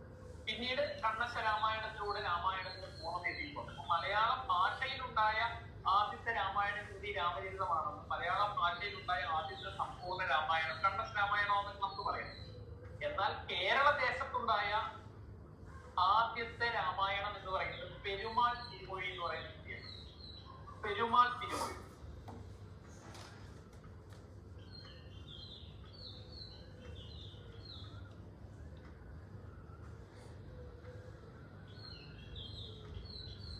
ഇവിടെ രണ്ടാം ചേര സാമ്രാജ്യത്തില് ഓക്കെ ഓക്കെ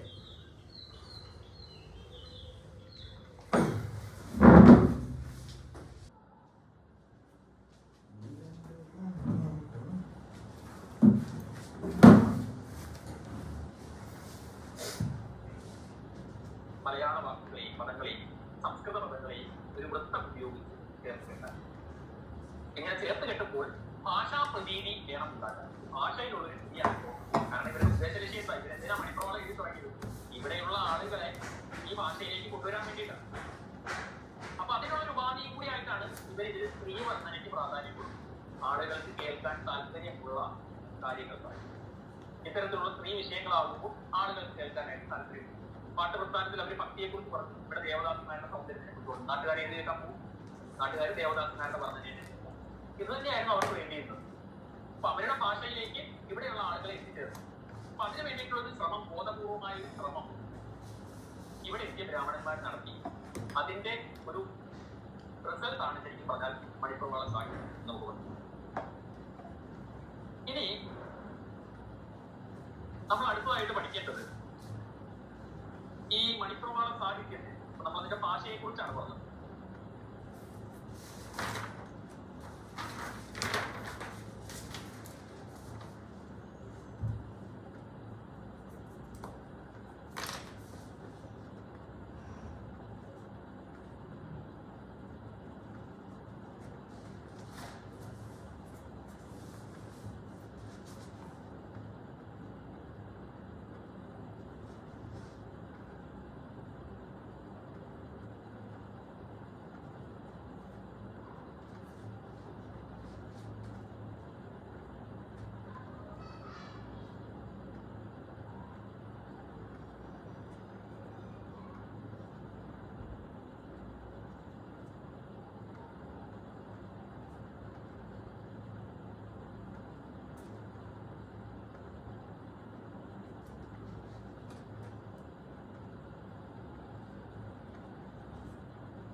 ഞാൻ പറഞ്ഞു ഈ ഭാഷ ഉപയോഗിച്ച് ഒരുപാട് സാഹിത്യ കൃതികൾ ഉണ്ടായിട്ടുണ്ട്. വൈശിക തന്ത്രം മുതൽ ചന്ദ്രോത്സവം വരെ കൃതികളുണ്ട്. 15-ാം നൂറ്റാണ്ടാണ് ഇതിന്റെ ഗ്ലോറിയസ് പീരീഡ്. 11 മുതൽ 15 വരെയുള്ള നൂറ്റാണ്ട്. 15-ാം നൂറ്റാണ്ടിൽ കുറച്ച് കഴിഞ്ഞപ്പോഴേക്കും മണിപ്രവാള സാഹിത്യത്തിലും ഈ പറയുന്ന എന്താ പറയാ മണിപ്രവാള സാഹിത്യത്തിലും ഭക്തിക്കൊക്കെ കുറച്ച് പ്രാധാന്യം കൊടുത്തു തുടങ്ങി.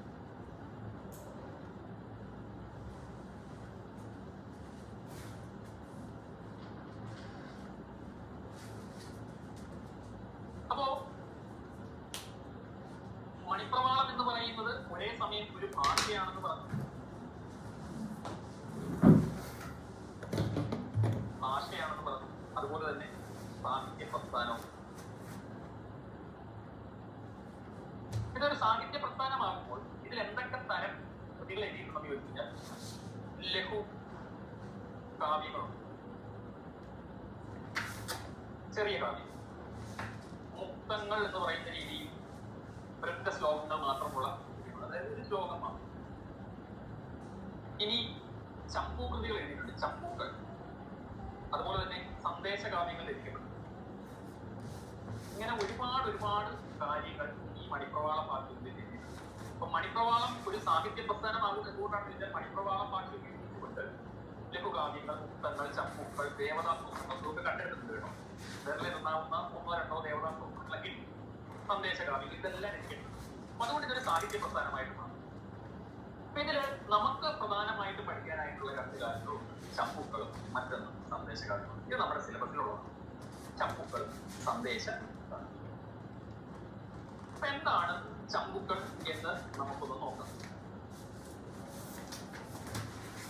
എന്താണ് ചമ്പുക്കൾ എന്ന് നമുക്ക് നോക്കാം.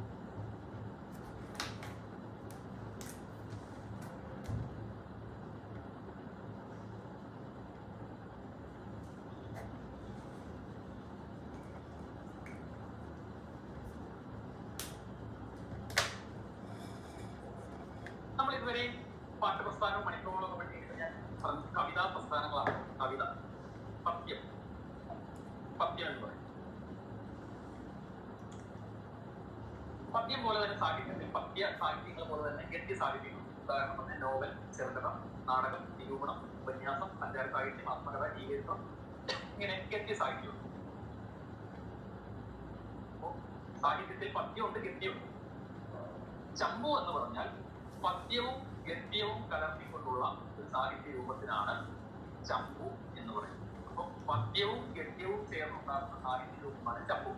അപ്പൊ ഈ ചമ്പുക്കൾ ഉണ്ടാകാൻ ഉള്ള ഇടയായ കാര്യം ശരിക്കും സംസ്കൃതത്തിൽ നമ്മൾ കടയെടുക്കുക. സംസ്കൃത സാഹിത്യത്തിലുണ്ടായ ഒരു രൂപമാണ്, സാഹിത്യ രൂപമാണ് ചമ്പുക്കൾ. പദ്യവും ഗദ്യവും ചേർന്ന സാഹിത്യം.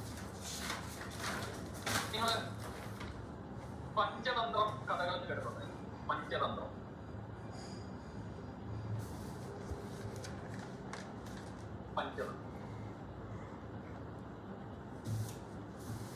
പഞ്ചതന്ത്രത്തിലെ കഥകൾ എന്ന് പറയുന്നത്, പഞ്ചതന്ത്രം എന്ന് പറയുന്നത് നമ്മൾ മോറൽ സ്റ്റോറീസ് ഒക്കെ ഇംഗ്ലീഷ് പറയാം. ഒരു കഥ പറഞ്ഞിട്ട് അതിന്റെ ഒരു മോറൽ ലാസ്റ്റ് പറയും. പഞ്ചതന്ത്രം അങ്ങനെയാണ്, മോറൽ സ്റ്റോറി. അതിന്റെ കഥ, അതിൽ ഓരോ കഥകളായിരിക്കും പറയും. ഓരോ ഇൻസിഡന്റ് ഒരു കഥ. കഥ ഗദ്യ രൂപത്തിലായിരിക്കും. ഇതിന്റെ അവസാനം ഒരു നീതിവാക്യം, നമ്മൾ മോറൽ ഓഫ് ദ സ്റ്റോറി എന്ന് പറയുന്ന സാധനം, അത് പദ്യ രൂപത്തിലുള്ള ഒരു ശ്ലോകം. ഇതാണ് പഞ്ചതന്ത്രത്തിന്റെ പ്രത്യേകത. ഈ പഞ്ചതന്ത്രത്തിൽ നിന്നാണ്, അല്ലെങ്കിൽ പഞ്ചതന്ത്രം എന്ന് പറയുന്ന കൃതിയിൽ നിന്നാണ് പിന്നീട് സംസ്കൃത സാഹിത്യം, ചമ്പു എന്ന് പറയുന്ന സാഹിത്യ പ്രസ്ഥാനം മുതലെടുക്കുന്നതാണ്. പഞ്ചതന്ത്രത്തിന്റെ കഥാഭാഗം ഗദ്യത്തിലും അതിന്റെ നീതിവാക്യം പദ്യത്തിലുമാണ്. ഈ ഒരു രീതി പിന്തുടർന്നുകൊണ്ട് പിന്നീട് സംസ്കൃത സാഹിത്യത്തിലുണ്ടായ ഒരു സാഹിത്യ പ്രസ്ഥാനം അല്ലെങ്കിൽ സാഹിത്യ രൂപമാണ് ചമ്പു. അപ്പൊ ചമ്പു എന്ന് പറയുന്നത് ഗദ്യവും പദ്യവും ചേർന്നുള്ള ഒരു സാഹിത്യ പ്രസ്ഥാനമാണ് എന്ന് നിങ്ങൾ മനസ്സിലാക്കുക. സംസ്കൃത സാഹിത്യത്തിൽ നിന്നാണ് ഈ ചമ്പു പ്രസ്ഥാനം നമ്മുടെ കേരളക്കരയിലേക്ക് എത്തപ്പെട്ടതെന്ന് മനസ്സിലാക്കുക. നമ്മുടെ മലയാളത്തിലുണ്ടായ ചമ്പുക്കൾ എന്ന് പറയുന്നത് മണിപ്രവാള ഭാഷ ഉപയോഗിച്ചാണ് എഴുതപ്പെട്ടത് എന്നതും നിങ്ങളിവിടെ ഓർമ്മിക്കണം. നമ്മൾ പഠിക്കുന്നത് മണിപ്രവാളമാണ്. മണിപ്രവാള ഭാഷയിലാണ് നമ്മുടെ കേരളത്തിൽ ആദ്യമായിട്ട് ചമ്പു കൃതികൾ ഉണ്ടായത്. ഇതിനെ നമ്മൾ വിളിക്കുന്ന പേര് ഭാഷാ ചമ്പുക്കൾ എന്നാണ്.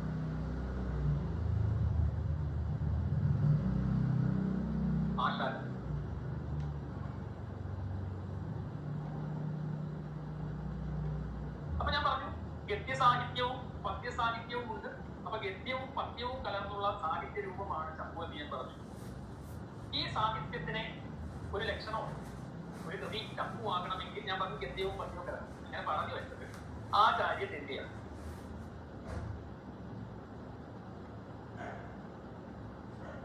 നമ്മൾ ലാസ്റ്റ് ക്ലാസ്സിൽ ഇതേ വ്യക്തിയെ കുറിച്ച് പറഞ്ഞിരുന്നു.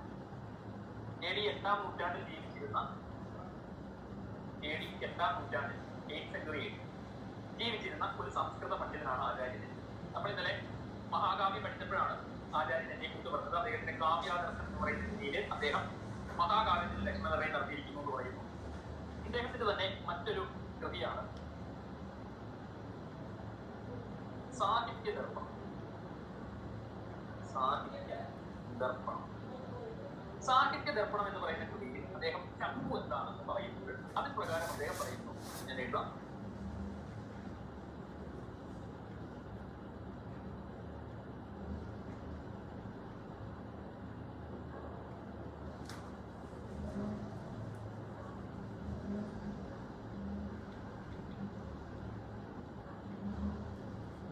ഗദ്യപദ്യാത്മകം കാവ്യം ചമ്പൂരിത്യപീയതേ. ഗദ്യവും പദ്യവും കലർന്ന കാവ്യത്തിനാണ് ചമ്പു എന്ന് വിളിക്കാൻ കഴിയുക. ഗദ്യപദ്യാത്മകം കാവ്യം ചമ്പൂരിത്യപീയതേ എന്ന് ആചാര്യന്റെ സാഹിത്യ ദർപ്പണത്തിൽ ചമ്പുവിന് ലക്ഷണം. നിങ്ങൾ മനസ്സിലാക്കുക, സംസ്കൃത സാഹിത്യത്തിലുണ്ടായ ഒരു സാഹിത്യ പ്രസ്ഥാനമാണ് ചമ്പു. ഇന്നലെ നമ്മൾ മഹാകാവ്യ പ്രസ്ഥാനം പഠിച്ചപ്പോഴേ ഞാൻ പറഞ്ഞു സംസ്കൃത സാഹിത്യത്തിലുണ്ടായ ഒരു സാഹിത്യ പ്രസ്ഥാനമാണ് മഹാകാവ്യം എന്ന് പറഞ്ഞത്. അതിനെ നമ്മൾ കടമെടുക്കുകയാണ്, പരകീയമാണ്, നമ്മൾ കടമെടുക്കുക. അപ്പൊ അതുപോലെ തന്നെ നമ്മുടെ മലയാള സാഹിത്യം കടമെടുത്ത മറ്റൊരു സാഹിത്യ രൂപമാണ് ചമ്പു. അപ്പൊ സംസ്കൃത പണ്ഡിതനും ആചാര്യനുമായ ആചാര്യന്റെ സാഹിത്യ ദർപ്പണം എന്ന് പറയുന്ന കൃതിയില് ചമ്പു എന്ന് പറയുന്ന സാഹിത്യ പ്രസ്ഥാനത്തിൽ ലക്ഷണതയെ നൽകിയിരിക്കുന്നു. അതിന് പ്രകാരം ഗദ്യപദ്യാത്മകം കാവ്യം ചമ്പൂരിത്യപീയതേ എന്നാണ്. ഇവിടെ ഒരു കാര്യമുണ്ട്, ഗദ്യവും പദ്യവും ചേർന്ന കാവ്യം എന്നാണ് പറയുന്നത്. ഇവിടെ ഒരു കാര്യം കൂടി നിങ്ങൾ മനസ്സിലാക്കണം. നമ്മൾ നോവലോ ചെറുകഥയോ എഴുതുന്ന പോലെയുള്ള ഒരു ഗദ്യമല്ല, വൃത്തം ട്യൂണുള്ള, വൃത്തം വീക്ഷിക്കുന്ന അല്ലെങ്കിൽ വൃത്തം പാലിക്കുന്ന ഗദ്യമാണ്. വൃത്തനിബദ്ധമായ ഗദ്യമാണ് ചമ്പു. ചമ്പുവില് ഗദ്യരൂപത്തിലാണ് എഴുതുന്നതെങ്കിലും ആ ഗദ്യം ഒരു വൃത്തത്തിലാണ് എഴുതുന്നത്. വൃത്തം എന്ന് പറഞ്ഞാൽ ട്യൂൺ എന്നാണ്. അപ്പൊ വൃത്തത്തിൽ അല്ലെങ്കിൽ വൃത്തനിബദ്ധമായ ഗദ്യമാണ് ചമ്പുവിൽ ഉപയോഗിക്കുക എന്നുള്ള കാര്യം നിങ്ങൾ മനസ്സിലാക്കണം. അപ്പൊ ഗദ്യവും പദ്യവും ഇടകലർത്തിക്കൊണ്ടുള്ള ഒരു കാവ്യരീതിയാണ് ചമ്പു എന്ന് ആചാര്യന്റെ സാഹിത്യ ദർപ്പണം എന്ന് പറയുന്ന കൃതിയിൽ പറഞ്ഞു. ഇനി നമുക്ക് നമ്മുടെ ടോപ്പിക്കിലേക്ക് വരാം. നിങ്ങളുടെ ജനറൽ അണ്ടർസ്റ്റാൻഡിങ്ങിന് വേണ്ടിയിട്ടാണ് ഈ കാര്യങ്ങളെല്ലാം ഞാൻ പറഞ്ഞുകൊണ്ടിരുന്നത്. നമുക്ക് പഠിക്കാനായിട്ടുള്ളത് ഞാൻ പറഞ്ഞു ഭാഷാചമ്പുക്കൾ.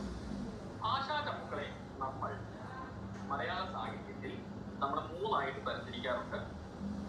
പ്രാചീനം, മധ്യകാലം, ആധുനികം.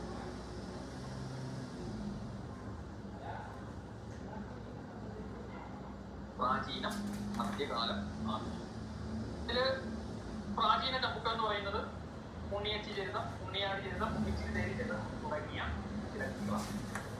മധ്യകാല ചമ്പുക്കൾ എന്നറിയപ്പെടുന്നത് പുനം നമ്പൂതിരിയുടെയും മഴമക്കല നമ്പൂതിരിയുടെയും ഒക്കെ ചില കൃതികളുണ്ട്. അങ്ങനെയാണ് മധ്യകാല ചമ്പുക്കൾ.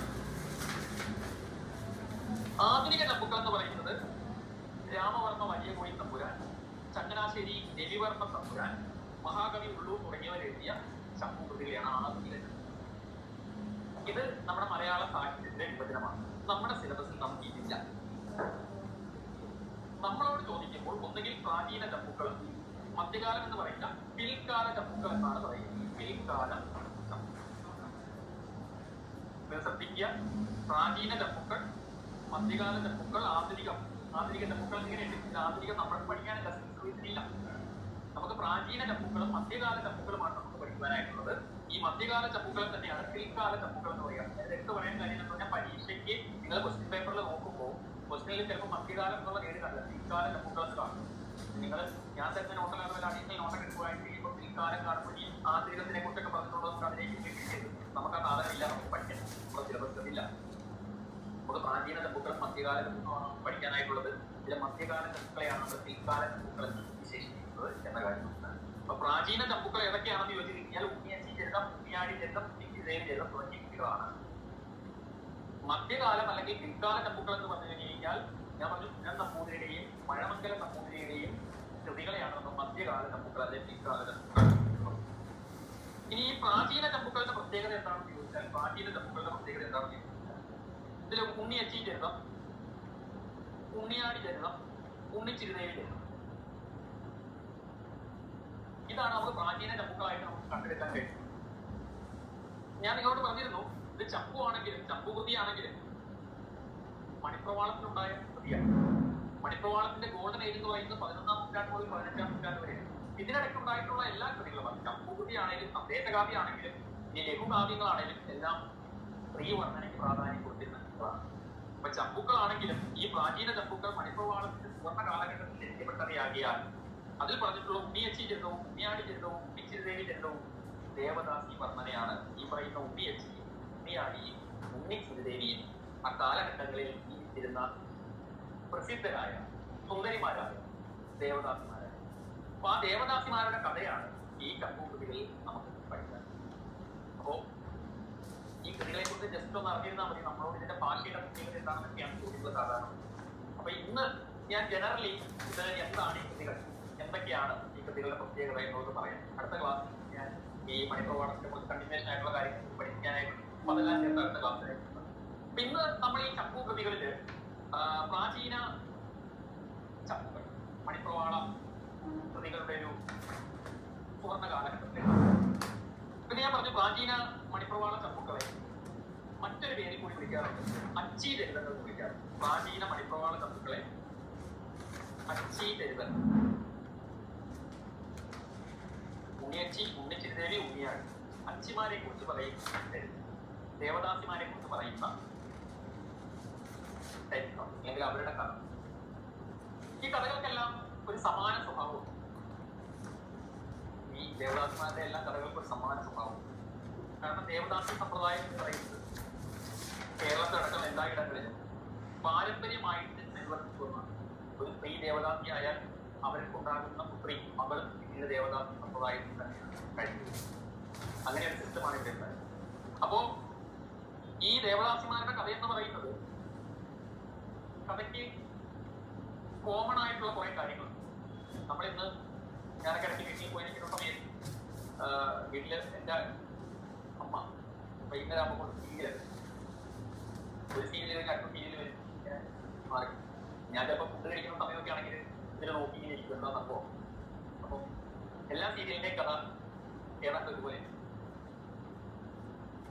പാവം പിടിച്ചൊരു മരുമോള് കാണില്ല സീരിയൽ, ഇനി കലിപ്പിയായിട്ട് ഒരു അമ്മായിയമ്മ കാണും, പ്രശ്നം ഉണ്ടാക്കുന്ന കുറെ ബന്ധുക്കൾ കാണും. എല്ലാ സീരിയലിന്റെയും കഥാപാത്രം ഒരുപോലെയാണ്. പേരിനും സ്ഥലത്തിനും അവരുടെ തൊഴിലിനും ഒക്കെ വ്യത്യാസം. കഥയുടെ ഫ്രണ്ടിലെ ഒന്നാണ്. കുടുംബ കലഹങ്ങളാണ് ബന്ധുക്കൾ എന്ന് പറയുന്ന പോലെയാണ് പ്രാചീന ചമ്പുക്കൾ. പ്രാചീന ചമ്പുക്കളെല്ലാം തന്നെ ഒരേ കഥയാണ്. ഈ ദേവദാസിമാരുടെ കഥയാണ്. കുലപരമ്പരയായിട്ട് പാട്ടിനും നൃത്തത്തിനും പേര് കേട്ട ഒരു സൗന്ദര്യധാമമായിരിക്കുന്ന, അതായത് ഒരു ദേവദാസി ആയിരിക്കുന്ന ആൾ. വോയിസ് ബ്രേക്ക് ആയോ? വോയിസ് ബ്രേക്ക് ആവുന്നുണ്ടോ?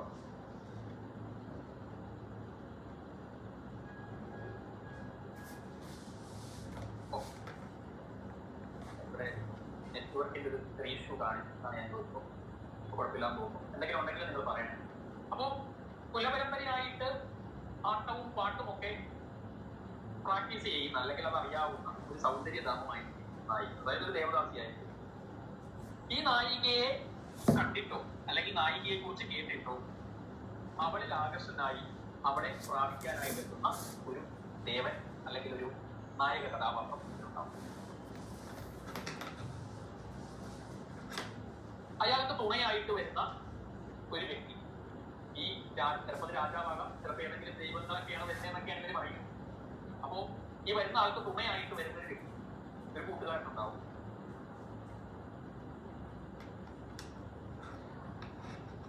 നമ്മുടെ നോട്ടില് ഇങ്ങനെയൊക്കെയുള്ള ചില ടേമുകൾ കാണും. വയസ്യൻ, ചപ്പൻ, കവി. കവി ആരാണെന്ന് നിങ്ങൾക്കറിയാം. വയസ്യൻ എന്ന് പറഞ്ഞു കഴിഞ്ഞാൽ ഒരു ബ്രാഹ്മണൻ എന്നുള്ള അർത്ഥമേ ഉള്ളൂ. ചപ്പൻ എന്ന് പറഞ്ഞാൽ പട്ടം പഠിക്കുന്ന വിദ്യാർത്ഥി എന്നുള്ള അർത്ഥമാണ്. അപ്പൊ ഇങ്ങനെയൊക്കെയുള്ള അർത്ഥമുണ്ട്. അത് ഇന്ത്യയിലും അർത്ഥമൊന്നുമില്ല. ഞാൻ നോട്ട് എഴുതുമ്പോൾ നമ്മൾ സ്റ്റാൻഡേർഡ് ബുക്കിൽ നിന്നുള്ള വാക്കുകൾ കടമെടുത്ത് എഴുതുന്നവരാണ് നോട്ട് കടമെടുത്ത സംഭവം എന്നൊക്കെ ടെൻഷൻ അടിക്കേണ്ട കാര്യമൊന്നുമില്ല. അതായത് ഈ നായകനോടൊപ്പം ഒരാൾ കൂട്ടിന് വരുന്നുണ്ടായിരുന്നു. പിന്നീട് ഇവര് നായികയുടെ നാട്ടിലെത്തും.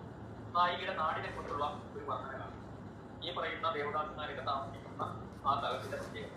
അതുപോലെ തന്നെ നായികയുടെ ഗൃഹത്തിന്റെ പ്രത്യേകത. കാരണം ഈ കഥകളൊക്കെ നടക്കുന്ന സമയത്ത് ഇവിടെ ജീവിക്കുന്നത് പറയുന്ന ഉണ്ണിയച്ചിയും ഉണ്ണിയാടിയും ഉണ്ണിക്കിരുതേവിയൊക്കെ യഥാർത്ഥത്തിൽ ഇവിടെ ഉണ്ടായിരുന്ന യഥാർത്ഥത്തിൽ ജീവിച്ചിരുന്ന ദേവദാസന്മാർ തന്നെയാണ് കേട്ടോ. അല്ലാതെ സാങ്കല്പിക കഥാപാത്രങ്ങളൊന്നും ഇത് പറയുന്ന കഥകൾ സാങ്കല്പികമാണെങ്കിലും ഇവർ യഥാർത്ഥത്തിൽ ഉണ്ടായിരുന്ന ആളുകൾ. അപ്പോ ഇവരുടെ ഭവനങ്ങൾ എന്ന് പറയുന്നത് വലിയ ധനികരുടെ ഗൃഹങ്ങൾ പോലെയാണ്. അതായത് രാജകൊട്ടാരത്തിനേക്കാൾ ഭംഗിയുള്ളതും ആഡംബരമുള്ളതുമായിട്ടുള്ള ഗൃഹങ്ങളിലാണ് ഇവർ കഴിയുന്നത്. കാരണം ഞാൻ പറഞ്ഞു അന്നത്തെ ഗ്ലോറിഫൈഡ് കോൺസ്റ്റിറ്റ്യൂഷൻ ആണ്. അപ്പൊ അതുകൊണ്ട് തന്നെ ഇവരുടെ ഇടയ്ക്ക് വരുന്ന നാടുവാഴികളും പ്രമുഖന്മാരും രാജാക്കന്മാരും ഒക്കെ ഇവർക്ക് പണക്കിഴികളുമായിട്ടാണ് ഇവരെ കാണുന്നത്. അപ്പൊ അതുകൊണ്ട് തന്നെ സമ്പന്ന കുടുംബങ്ങളാണ് എല്ലാ കടി മന്ദിരങ്ങളും എല്ലാ ദേവദാസി ഗൃഹങ്ങളും വളരെ സമ്പന്നതയിൽ കഴിക്കുന്നവരാണ്. അപ്പൊ അതുകൊണ്ട് തന്നെ ഈ കവിതകളിലെല്ലാം തന്നെ ഇവരുടെ വീടിന്റെ സംസ്കരണ വർണ്ണനങ്ങളാണ് വീടിന്റെ ഭംഗിയെ കുറിച്ച് പറയും.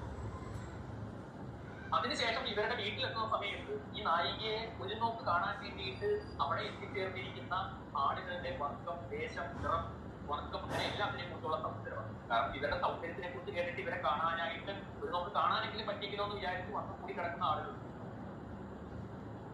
തുടർന്ന് നായികയുടെ സൗന്ദര്യ വർണ്ണം, അതാണ് ഇതിന്റെ ഏറ്റവും വലിയ ഹൈലൈറ്റ് ഉള്ളത്. ആപാദ ഗുണം വർണ്ണിക്കും, കേശാതിവാദ വർണ്ണനയാണ്.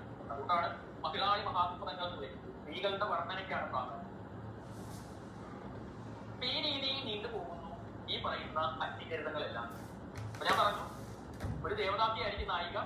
അവളെ കണ്ടിട്ടോ അല്ലെങ്കിൽ അവളെ കുറിച്ച് കേട്ടിട്ടോ അറിഞ്ഞ് അവളെ കാണാൻ ഒരു നായകൻ തുണയായിട്ട് വരുന്ന വ്യക്തി വരുന്ന സമയത്ത് നായികയുടെ നാടിന്റെ പ്രത്യേകത, നായികയുടെ ഗൃഹത്തിന്റെ പ്രത്യേകത, നമ്മുടെ നായികയെ കാണാൻ കിട്ടുന്ന ആളുകളുടെ പ്രത്യേകത, നായികയുടെ പ്രത്യേകത, ഈ രീതിയിൽ പോകുന്ന ഒരു വർണ്ണന. ഇതാണ് ഈ അഗ്നികരുതങ്ങളെല്ലാം നമുക്ക് കാണാൻ സാധിക്കും. ഇനി ഇതിൽ നമ്മളിപ്പോ പറഞ്ഞ മൂന്നെണ്ണവും നമുക്ക് ഒന്ന് ജസ്റ്റ് എന്തൊക്കെയാണ് കഥയെന്ന് ഞാനൊന്ന് പറഞ്ഞു തരാം. അത്ര ഇമ്പോർട്ടന്റ് അല്ല.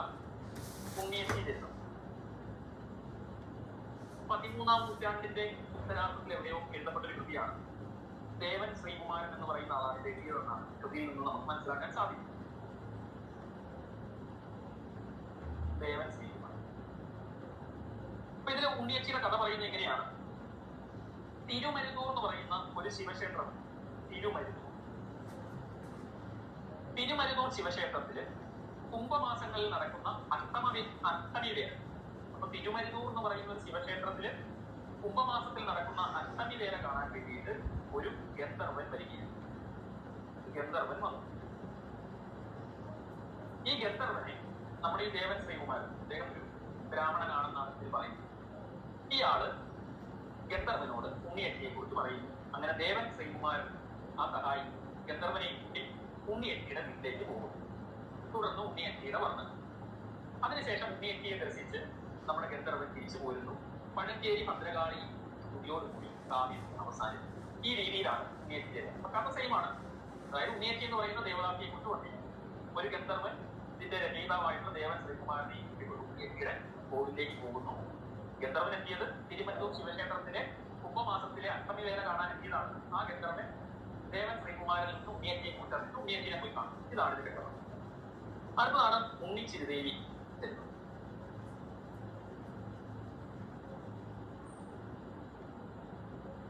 ഉണ്ണിച്ചിരുദേവി ഇതൊരു അപൂർണ കാവ്യമാണ്. മൊത്തം നമുക്ക് കിട്ടിയിട്ടില്ല. 13-ാം നൂറ്റാണ്ടിന്റെ ഉത്തരാർദ്ധത്തിൽ തന്നെയാണ് ഇത് എഴുതപ്പെട്ടിട്ടുള്ളത്. ചോകിരം ഗ്രാമം എന്ന് പറയുന്ന ഒരു ഗ്രാമത്തിലാണ് കഥ നടക്കുന്നത്. ചോകിരം ഗ്രാമം എന്ന് പറയുന്ന ഗ്രാമത്തില് കൊയിലത്ത് തോട്ടുവായ്പള്ളി എന്ന് പറയുന്ന കൊയിലത്ത് തോട്ടുവായ്പള്ളി, ഇതാണ് ഉണ്ണിയച്ചിയുടെ കുടുംബത്തിൽ. കൊയിലത്ത് തോട്ടുവായ്പള്ളി എന്ന് പറയുന്ന ഒരു നടീമന്ദിരം, അതായത് ദേവദാസിമാർ താമസിക്കുന്ന ഒരു വീട്. അപ്പോൾ ഈ നടീമന്ദിരത്തിന്റെ അടുത്ത ഒരു കുളമുണ്ട്. ഒരു ദിവസം ഉണ്ണിച്ചിരുദേവി ഈ കുളത്തിൽ കുളിക്കുകയായിരുന്നു. ഉണ്ണിച്ചിരുദേവി കുളിക്കുന്നത് കണ്ട് ഉണ്ണിച്ചിരുദേവിയുടെ സൗന്ദര്യത്തിൽ മതിമറന്ന ഒരു വ്യക്തി, കവിത രചിതാരാണെന്ന് അറിഞ്ഞൂടാ, ആള് കവിതയിൽ പറയുന്നത് ഇങ്ങനെയാണ്. അതായത് ഉണ്ണിച്ചിരുദേവി കുളിക്കുന്നത് നേരി കണ്ടു. അപ്പൊ ഉണ്ണിച്ചിരുദേവിയുടെ സൗന്ദര്യം കണ്ട് മതിമറന്ന ഈ കവി ഉണ്ണിച്ചിരുദേവിയെ വർണ്ണിച്ചുകൊണ്ട് ഒരു പാട്ട് രചിച്ചു. ആ പാട്ട് പാട്ട് കേട്ട ദേവയുടെ ഉണ്ണിത്തിരുദേവിയെ കാണാനായിട്ട് ഭൂമിയിലേക്ക് വരുന്നു. ഇത്രയും ഭാഗ്യം നമുക്ക് കണ്ടെത്തിയിട്ടുള്ളൂ. ദേവേന്ദ്രൻ വന്നോ, ഉണ്ണിത്തിരുദേവിനെ കണ്ടോ, ഇതൊന്നും നമുക്കറിയില്ല. അപൂർണ്ണ കാവ്യമാണ്. ബാക്കി ഭാഗം നമുക്ക് കണ്ടിരിക്കില്ല. അപ്പൊ ഈ ചോകിരം ഗ്രാമത്തിലെ കൊയിലത്ത് തോട്ടുവാൻപിള്ളിയിലെ ഉണ്ണിത്തിരുദേവി എന്ന് പറയുന്ന ദേവദാസി കുളിക്കുന്നത് കണ്ട ഒരു മണിപ്രവാള കവി എഴുതിയതാണ്. ഇനി അടുത്തതാണ് ഉണ്ണിയാടി ചരിതം.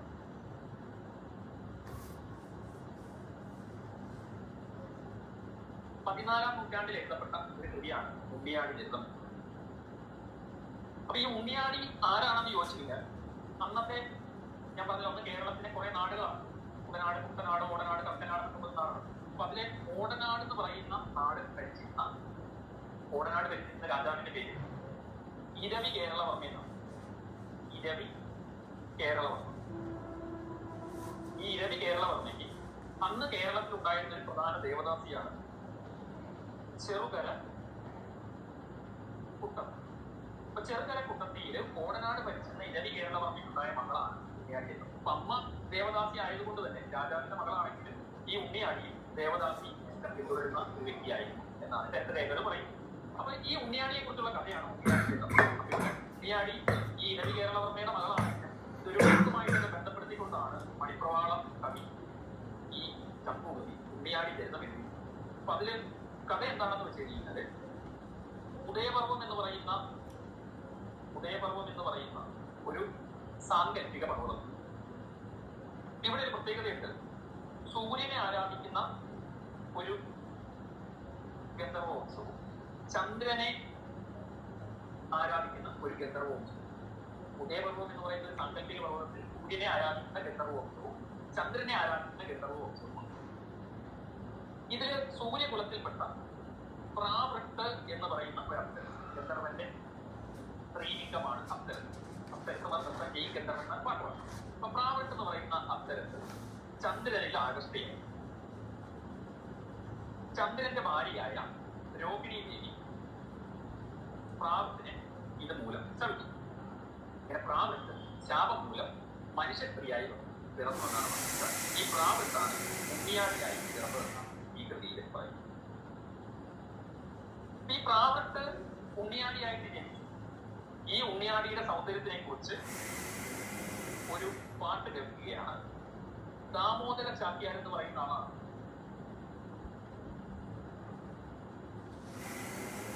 ഉണ്ണിയാടിയെ കുറിച്ച് പാട്ട് പാടുന്നത്. ഈ പാട്ട് ചന്ദ്രൻ അവിടെ എഴുതി കേട്ടു. അപ്പൊ കേട്ടപ്പോൾ ചന്ദ്രനെ നോക്കി ഇത് എന്റെ പ്രാവൃത്ത് തന്നെയാണ്. അങ്ങനെ അന്വേഷിക്കാനായിട്ട് ചന്ദ്രൻ തന്റെ ശിഷ്യന്മാരായ സുവാകരെയും മതിരീവരെയും ഭൂമിയിലേക്ക് അയക്കും. അവർ ദാമോദര ചാക്യാരോടൊപ്പം ഉണ്ണിയാടിയുടെ ഇടത്തേക്ക് പോകുന്നു. തുടർന്ന് ഉണ്ണിയാടിയുടെ നേത്രം പാടി. ഇതാണ് ഉണ്ണിയാടി ജീവിതത്തിന്റെ കഥ. ഉണ്ണിയാടി എന്ന് പറയുന്നത് പ്രാവൃത്തിന്റെ പുനർജന്മമായിട്ടാണ് ദാമോദര ചാക്യാർ അവതരിച്ചത്. അപ്പൊ ഞാൻ പറഞ്ഞു ഉണ്ണിയാടി എന്ന് പറയുന്നത്, ഉണ്ണിയത്തി എന്ന് പറയുന്നത്, ഉണ്ണിത്തിരുദേവി എന്ന് പറയുന്നത് ഒക്കെ ഞാൻ പറഞ്ഞല്ലോ അന്നിവിടെ ജീവിച്ചിരുന്ന, കേരളത്തിൽ യഥാർത്ഥത്തിൽ ജീവിച്ചിരുന്ന ദേവദാസന്മാരാണ്. അപ്പൊ അവരുടെ സൗന്ദര്യത്തിനെ വർദ്ധിച്ചുകൊണ്ടുള്ള കവിതകളാണ് ചമ്പൂ കൃതികൾ. കവിത എന്ന് പറയാനില്ല, കാവ്യങ്ങൾ, ചമ്പൂ കാവ്യങ്ങളാണ് ഈ പറയുന്ന. അപ്പൊ ചമ്പൂ ആയതുകൊണ്ട് തന്നെ ഗദ്യഭാഗവും പദ്യഭാഗവും ഉണ്ട് എന്ന കാര്യം മനസ്സിലാക്കുക. അപ്പോ വൈശിക തന്ത്രത്തിൽ തുടങ്ങി ചന്ദ്രോത്സവം വരെ എത്തി നിൽക്കുന്ന മണിപ്രവാള സാഹിത്യത്തിൽ തലയുയർത്തി നിൽക്കുന്ന 3 അഗ്നിചരിതങ്ങളുണ്ട്, ചമ്പൂ കൃതികളുണ്ട്. പ്രാചീന ചമ്പൂക്കൾ എന്നാണ് നമ്മൾ ചിന്തിക്കുന്നത്. പ്രാചീന ചമ്പൂക്കൾ. അപ്പോ പ്രാചീന ചമ്പൂക്കളെ കുറിച്ച് ഇത്രയും കാര്യങ്ങൾ മനസ്സിലാക്കണം. ഇനി നമുക്ക് മധ്യകാല ചമ്പൂക്കൾ അല്ലെങ്കിൽ പിൽക്കാല ചമ്പൂക്കളെ കുറിച്ച് പഠിക്കാനായി. മധ്യകാല ചമ്പൂക്കൾ അല്ലെങ്കിൽ പിൽക്കാല ചമ്പൂക്കൾ. അപ്പൊ ഇതിന് മണിപ്രവാളവുമായിട്ട് ബന്ധമുണ്ടോ എന്ന് ചോദിച്ചു കഴിഞ്ഞാൽ ഭാഷാപരമായിട്ട് ബന്ധം. ചമ്പൂ കൃതികളാണ് മണിപ്രവാള ഭാഷയിലാണ് ചമ്പൂക്കൾ എഴുതുന്നത്. മണിപ്രവാള ഭാഷയിലാണ് ചമ്പൂക്കൾ എഴുതുന്നത്. അപ്പൊ അതുകൊണ്ട് തന്നെ ഈ ചമ്പൂ കൃതികൾ ഭാഷാപരമായിട്ട് മണിപ്രവാളമാണ്. പക്ഷെ അതിന്റെ ഇതിവൃത്തപരമായിട്ട് അവർ ഭക്തി പ്രസ്ഥാനം ചെയ്യും. കാരണം പുനഃ നമ്പൂതിരി എഴുതിയത് രാമായണ ചമ്പു, മഴമംഗലം അല്ലെങ്കിൽ മഹിഷമംഗലം ഇന്നത് നാരായണ നമ്പൂതിരി എഴുതിയത് നൈഷധ ചമ്പുവാണ്. നൈഷധം എന്ന് പറഞ്ഞു കഴിഞ്ഞാൽ നളന്റെയും ദമയന്തിയുടെയും കഥ, നളചരിതം, അതാണ് കഥ. ഇതാണ് മധ്യകാല ചമ്പുക്കൾ അല്ലെങ്കിൽ പിൽക്കാല ചമ്പുക്കൾ എന്ന്. അപ്പോ നമ്മൾ മണിപ്രവാളത്തിനെ കുറിച്ചാണ് പഠിച്ചത്. മണിപ്രവാള ഭാഷയില് ലഘുകാവ്യങ്ങൾ, ചമ്പുക്കൾ, സന്ദേശകാവ്യങ്ങളൊക്കെ എഴുതപ്പെടുന്നു. ലഘുകാവ്യമാണ് വൈശിക തന്ത്രം, ചന്ദ്രോത്സവം ലഘുകാവ്യമാണ്. ചമ്പുക്കളുണ്ട്, ചമ്പുക്കൾക്ക് ഉദാഹരണമാണ് അച്ചീചരിതങ്ങൾ. അതുപോലെ തന്നെ പിൽക്കാല ചമ്പുകളുമുണ്ട്, സന്ദേശകാവ്യങ്ങളുണ്ട്, പഠിക്കാനായിട്ട് സന്ദേശം പഠിക്കാനായിട്ട്. ഇന്ന് നിങ്ങൾ ഇത്രയും കാര്യങ്ങൾ മനസ്സിലാക്കുക. എന്താണ് ഭാഷാ പ്രയോഗം മണിപ്രവാളം? ലീലാതിലകത്തിന്റെ ഒന്നാം ശില്പം ഒന്നാം സൂത്രത്തിൽ മണിപ്രവാളത്തിൽ ലക്ഷണങ്ങളെ കണ്ടിരിക്കുന്നു. തുടർന്നുള്ള 9 സൂത്രങ്ങളിൽ 9 തരം മണിപ്രവാളം. ഇപ്പൊ എങ്ങനെയാണ് ഇത് കൂട്ടിച്ചേർക്കേണ്ടതെന്ന് പറയുന്നു. തമിഴ് മണി സംസ്കൃത പവിഴക്കും ഇന്ത്യയും വൃത്തമാനം. തമിഴാകുന്ന മാണിക്യവും സംസ്കൃതമാകുന്ന പവിഴം ചുവന്ന തുള്ളിയിൽ ചേർത്ത് കിടണം, വൃത്തമാകുന്ന തുള്ളിയിൽ ചേർത്ത് കിടണം. ഇങ്ങനെ ചേർത്ത് കിട്ടുമ്പോൾ ഭാഷാ പ്രതീതി എന്ന സന്ദർഭം ഉണ്ടാകണം. ഭാഷയാണ് എന്ന് തോന്നണം. അപ്പം ഉത്കൃഷ്ട കേരള ഭാഷയിൽ വിഭക്തിന്ത സംസ്കൃത പദവും ചേരുമ്പോഴാണ് മണിപ്രവാളം. അപ്പൊ എന്തൊക്കെയാണ് ലീലാതിലകാരൻ പറഞ്ഞിരിക്കുന്നത്? തുടർന്ന് നമ്മൾ കൃതികളിലേക്ക് വന്നു. ഞാൻ പറഞ്ഞു പ്രാചീന ചമ്പു. ചമ്പു എന്താണെന്ന് ഞാൻ പറഞ്ഞു. ഗദ്യവും പദ്യവും ചേർന്ന സാഹിത്യ രൂപത്തിലാണ് ചമ്പു എന്ന് പറയുന്നത്. സാഹിത്യ ദർപ്പണം എന്ന് പറയുന്ന കൃതിയുടെ ആചാര്യസിദ്ധിയാണ് ഇതിനെ നടത്തിയിരിക്കുന്നത്. ഗദ്യമധ്യാത്മകം കാവ്യം ചമ്പു വിദ്യാഭ്യതീയതേ എന്നാണ്. ഗദ്യവും പദ്യവും കലർന്ന കാവ്യമാണ്. ഇതിൽ ഓർക്കേണ്ടത് പദ്യത്തിന് മാത്രമല്ല, ഗദ്യത്തിന് വൃത്ത നിബദ്ധമായ ഗദ്യമാണ് ചമ്പു. പ്രാചീന ചമ്പുകളും മധ്യകാല ചമ്പുകൾ അല്ലെങ്കിൽ പിൽക്കാല ചമ്പുകളുമാണ് നമുക്ക് സിലബസ് പ്രകാരം പഠിക്കുവാനായിട്ടുള്ളത്. പ്രാചീന ചമ്പുകൾ എന്ന് പറഞ്ഞാൽ ഉന്നതമാണ്.